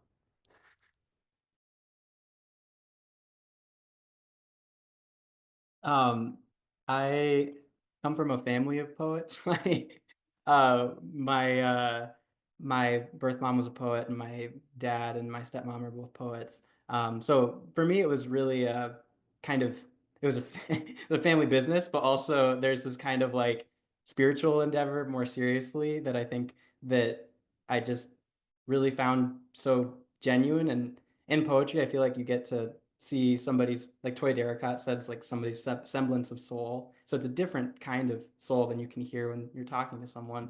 And to get to know my family that way and to have them know me that way, kind of just broadened my experience of getting to know people and to know beloveds. And then taking that into school, into grad school, into my friendships has been just really lovely. So I think it's all about connection for me. But I also, yeah, I also love music, and I would love to be a musician, but I can't. So I'm gonna, poetry is music in many ways, and that's I like that too. I'm going to jump in just because I feel like both of those things are what happened for me. Was I found the other day a tiny little booklet that says like Alan's first book of poetry, and it was like written when I think I was like in first grade. So I'd completely forgotten this. I must have blanked it out of my mind because it was so horrifying when I finally discovered it again. But apparently I've been doing this for a long time, a lot longer than I thought. And it was also a source of connection with people because people gave me poems when they felt that they needed to share that with me. Like it was a shared experience, these poems. And also I had a really wonderful mentor when I finally said, oh, I'm not going to the expensive school this year, I'm going to the non-expensive school so I can take a poetry workshop. And my instructor was just really wonderful, Kenneth Harrison, and kind of guided me on that path. So I think the connections are really where the poetry comes from, and being given poems as a gift by other people. But yeah, also, thank goodness I hadn't seen that book before now, because I think I would have been a little deterred.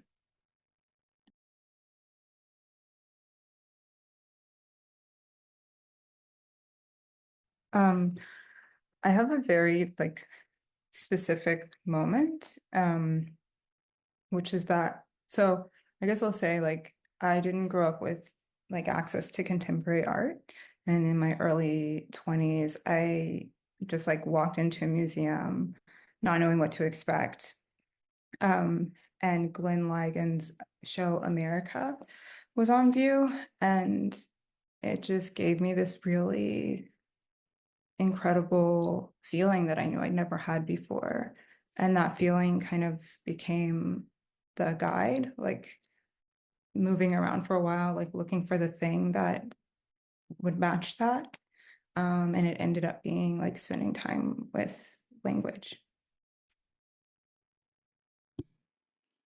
And I think that, you know, one of the cool things about language, period, is just like it's something that we all utilize and we all utilize it differently, but it's also something that we pour so much of ourself and selves into, right? So language is kind of a container, but you know, I don't know, I think it's always interesting, and I think that there's something to that saying that, you know, poets aren't born, they're kind of like you come out that way, right? You're chosen to be a part of this. And you know, I started writing poems to try to woo this girl that I was going to high school with, you know, for some reason. I mean, and I always say that, you know, I didn't get the girl, but I got like a really cool life, you know. And so part of what has kept me here is intellectual and creative curiosity. And poetry has allowed me to find different selves to inhabit, you know, and to explore. And I think around 2016, you know, 2016 was a rough year, and I thought about trying to give up writing poems and doing something else. And then I was like, I can't. I am kind of a lifer at this, for better or worse. And I think that, you know, you make do with what you can. You know, if you find yourself like this is it, this is my block, you know, this is where I'm gonna be. So you know, fortunately, you know, life got better shortly thereafter. But I think that, you know, you, as much as we choose language, language chooses us. And I think that as we grow and we experience things, it's always there, and there's always something, you know, to learn, and always something to say. And I always think that, you know, the poems that we write, they live in the future, and we're just trying to catch up to where they are, right? So yeah, I think it's a an ongoing relationship. Thank you all for those answers. So honest. And yeah. Okay. So here's one from tonight's audience. When dealing with sensitive or burdensome topics, how do you go about modulating potential feelings of angst, frustration, or rage and turn that into poetry?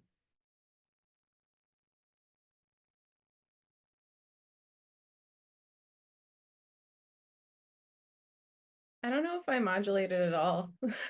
I think I put it straight into the poems. But the thing that I think about a lot is whether or not I am describing emotion or if I'm evoking emotion. Whether or not I'm telling about emotions or whether or not I'm immersing in the emotions. And so a lot of the time that comes through in concrete details and sort of like things that I can show people that illustrate it in a way that they can experience it for themselves. So I'm always thinking about how do I translate this a little bit, or how do I, it's kind of like the asymptote, the like graph where you get closer and closer and closer, but you never quite get there. Like you can't fully translate your experience for someone else, but you can give them enough to go on to have their own experience. And yeah, I like what's being said in the chat right now about keeping it raw. I think like letting those emotions come through, like that's what we're supposed to do. I think it was Dorian Lux that said, like, people say writers are supposed to be unflinching, but our real task as poets is to flinch and to let the world affect us and to share that with others. I want to say like maybe a more useful thing to think about with regard to like anger and rage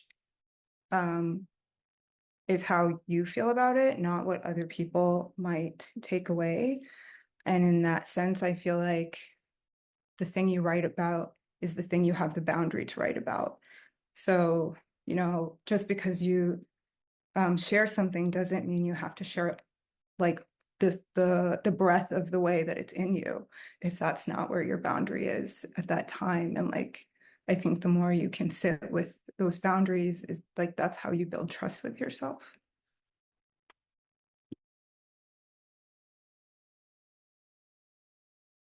I've found anaphora helpful. One of the poems in the book is called Basic White, and I wrote it in 2017, and unfortunately it's even more relevant now. But this country just found myself drowning in whiteness, and I don't know how to talk to it. I don't know how to address it and fight it other than to invoke it over and over and over again at the beginning of the lines. And sometimes the poem doesn't always end that way, but it's a way to get started. It's just like same thing over and over and over in different variations of helps me to discover maybe other ways into it.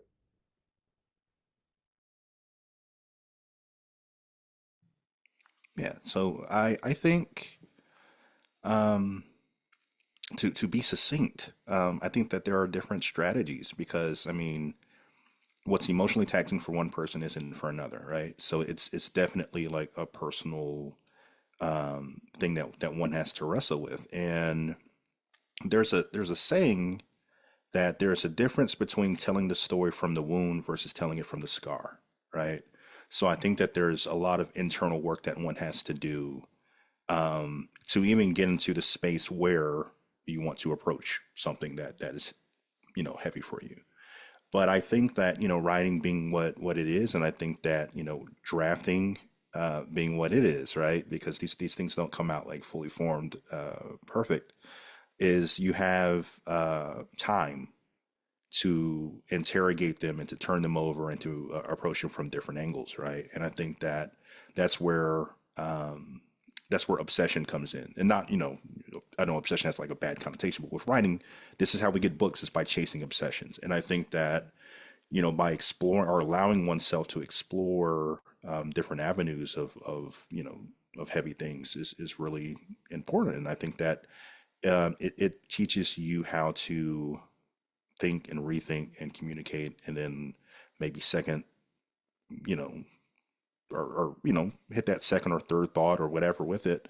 But also, the great Vivi Francis said that if you are going to get into those deeper, darker realms, make sure when you come out you have like a palate cleanser. Maybe you put on the Paw Patrol movie. Maybe you go for a walk, like whatever it is. Just to kind of like shake it off. But I think that those are really important things to kind of keep in mind.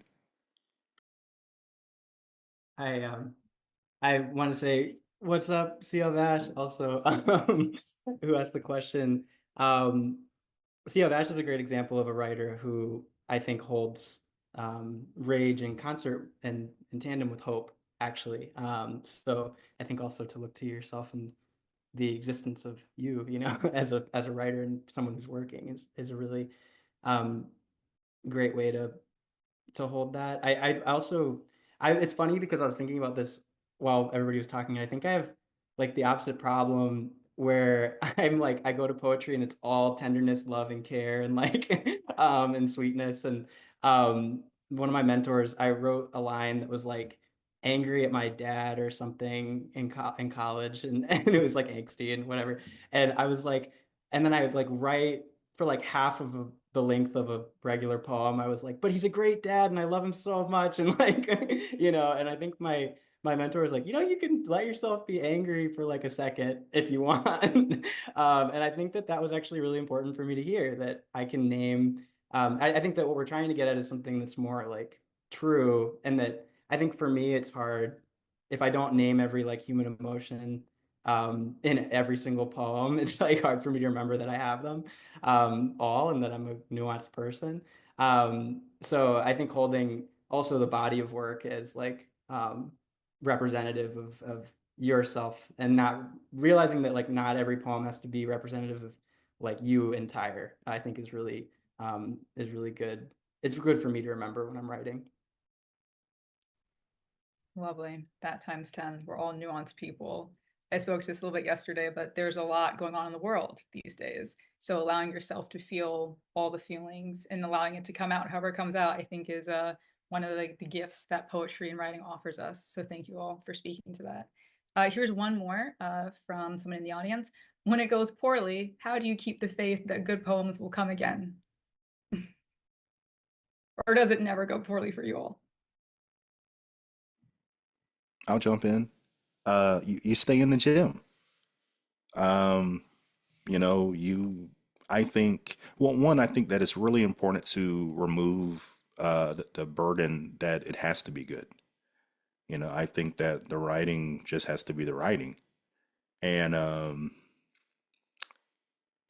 I think that as artists, we are the makers of things. And I think that allowing yourself time to see and to re-see and again, do that work of interrogation, I think that that's how these things get banged into the shapes that they are. And I think that allowing for that is a very valid tool to have in one's toolbox. But I think because if you're saying good, good is a very subjective term, right?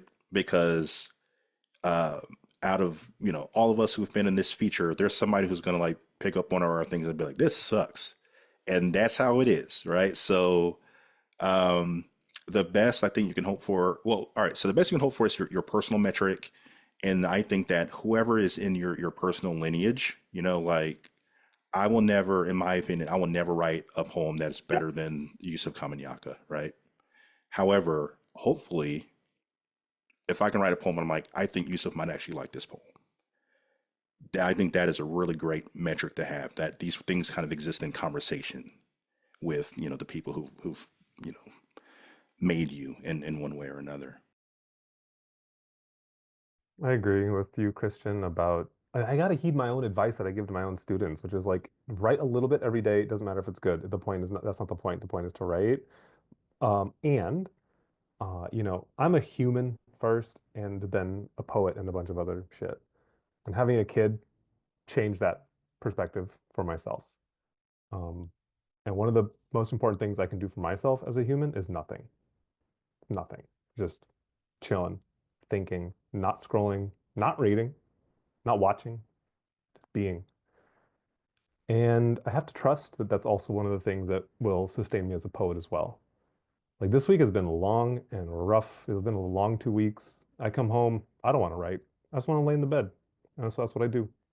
I know I will want to write again, probably at like 11:30 at night, because that's when that happens for me. But yeah, we have to just be, as Victoria says in the chat, sometimes.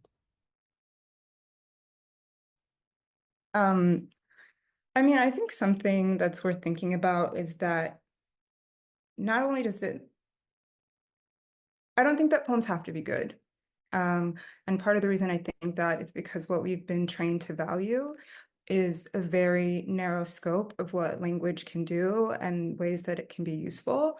So maybe if your poem isn't good by the standards that have been set for you, or even standards that you've set for yourself, like after looking at what is available, like the very limited range that's available.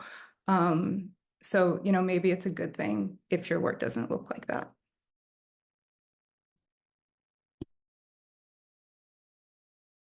I feel all of these things so deeply. Thank you so much for these things that I'll take with me. I think for me, it is kind of, once you have built that up as a muscle, if you will, your powers of observation, you're taking care of your notebook every day, even if you're not necessarily writing, you're sort of processing the world around you, you're percolating. Once you've trained that part of your brain, it's kind of hard to turn off. And so I just have to wait a while, and I know it'll come back. And I do believe in that, like taking care of your body and taking care of your heart and taking time off, because when you're not writing, you're also still writing if you are being present in the world, and you're percolating. So I think about that, and I think life is a long while too. If I don't write something for 10 years, that'll be okay. Like, it needs to be okay. And I said this in the magazine, but the caterpillar phase is like really wearisome and it takes a really long time. But I think like all the work that you're doing and all the work that you're not doing is contributing to what you may do someday. So just be kind to yourself. Yeah, I think I've recalibrated my thinking about writing is similar to what Kenzie was talking about as a lifelong practice. And I think about what really helped me actually get there was trying to learn a new language.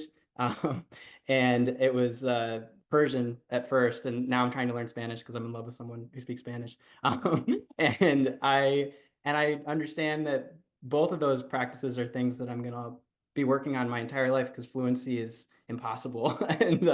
And it's also, and like that's a metric too that we have for ourselves. Like, what is fluent? What does it mean? Like, is it fluent to just be able to say I love you to my great grandma on the phone over and over again in Persian, in different ways? Maybe. And I think that that's like, for me, I think about that with my poetry too. It's like I really do believe that like I will get to a place where my love is able to be fluently expressed, and maybe it'll be a different metric for each age that I'm at, and where I'm at in my life experience too. Thank you all. I'm looking at the time, but I want to sneak in one more question for you. So maybe like a speed round, but this I feel like will perfectly wrap up so much of what you all have spoken about thus far. I know that some of you are poet, some of you are parents, and many of you engage with topics of family and loved ones in your written work. So I really want to ask you, what role does love play in your poetry? Whether it be familial love, the love between friends, the love for one's community, love of life, romantic love, what have you. What role does love play? I think we should end on that.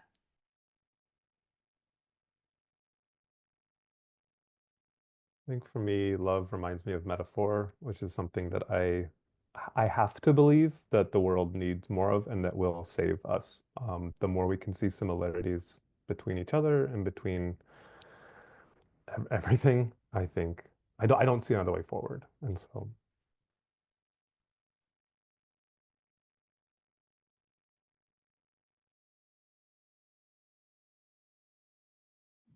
I'll jump in. Um, I think, poems are really kind of about like love, death, and desire, right? And I think in one way, shape, or form, I think a lot of them tend to kind of come back to family. Um, but I think that any kind of zooming out, I think that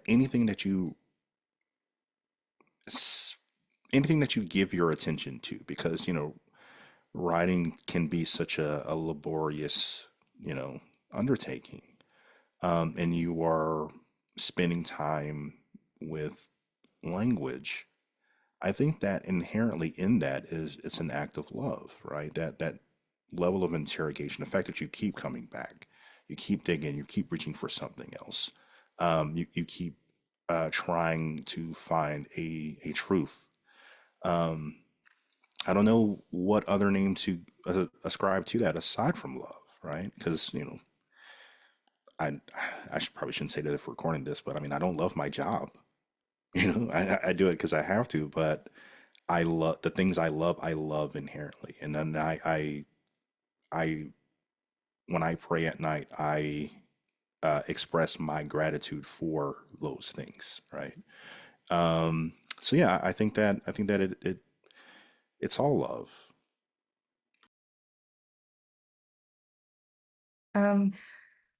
Yeah, I also think about poetry being a language of love or for love, but in the sense that I think that the writing that feels like most dear to me is language that feels as though it was written to protect what the writer loves. And I think that that's something that feels very important to me in terms of writing as well.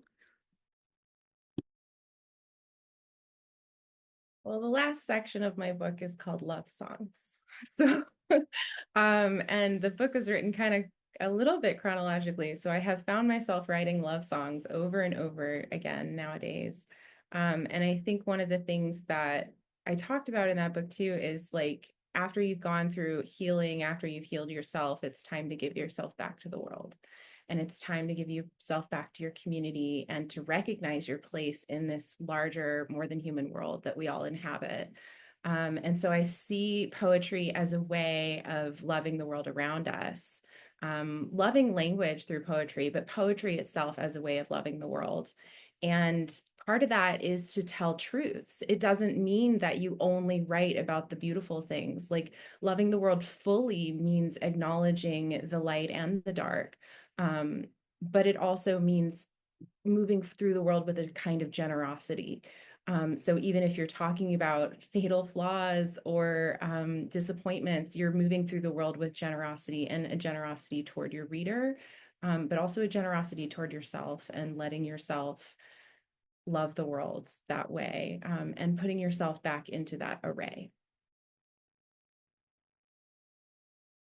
Yeah, I've been thinking about that idea a lot too, because I'm writing almost exclusively ghazals right now, and then love poems that think about the themes and sort of project of the ghazal, which is this like deep yearning for the beloved. But each stanza can have its own like little universe of like emotion within it.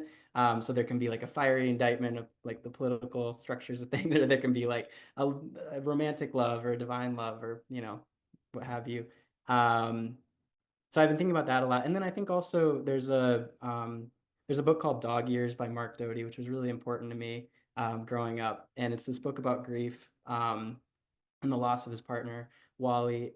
And there's this quote in it that I just love, and I think it says better than anything that I love it, but it says it better than anything I could say, which is love, I think, is a gateway to the world, not an escape from it. So Mark Doty. I don't want to end, but thank you sincerely to all five of you for what you have given all of us tonight. And I know that the audience feels that way. They've expressed it, but I can see it on their faces for those of you I can see. So it has been beyond special sharing virtual space with you all and listening to the five of you read and respond so graciously to tonight's questions. On behalf of poets and writers, I want to extend our gratitude to Diego, Kenzie, Saretta, Darius, and Christian for joining us over Zoom and adding your necessary and bright collections to the world. We will drop once more in the group chat the links to our bookshop page and One Press webpage, which combine to include the collections of all 10 of our debut poets and the ability to purchase them, as well as the link to the online feature where you can listen to the author's audio clips and read the extended version of their responses, and a link to subscribe to our print magazine should you want to stay in the loop on all of our latest editorial offerings. Thank you as well to our active Zoom audience for spending time with us this evening. We would be nothing without you all being here. Both yesterday's and tonight's events will be recorded. They have been recorded. So a video of the combined readings and the Q&As will be available soon on our YouTube page, as well as on our website in the coming days. So keep on the lookout for that. After 2 wonderful evenings, this officially concludes the celebration of our 2024 debut poets. Thank you all so much for joining us, and please be well until we see each other next time. Bye, everyone.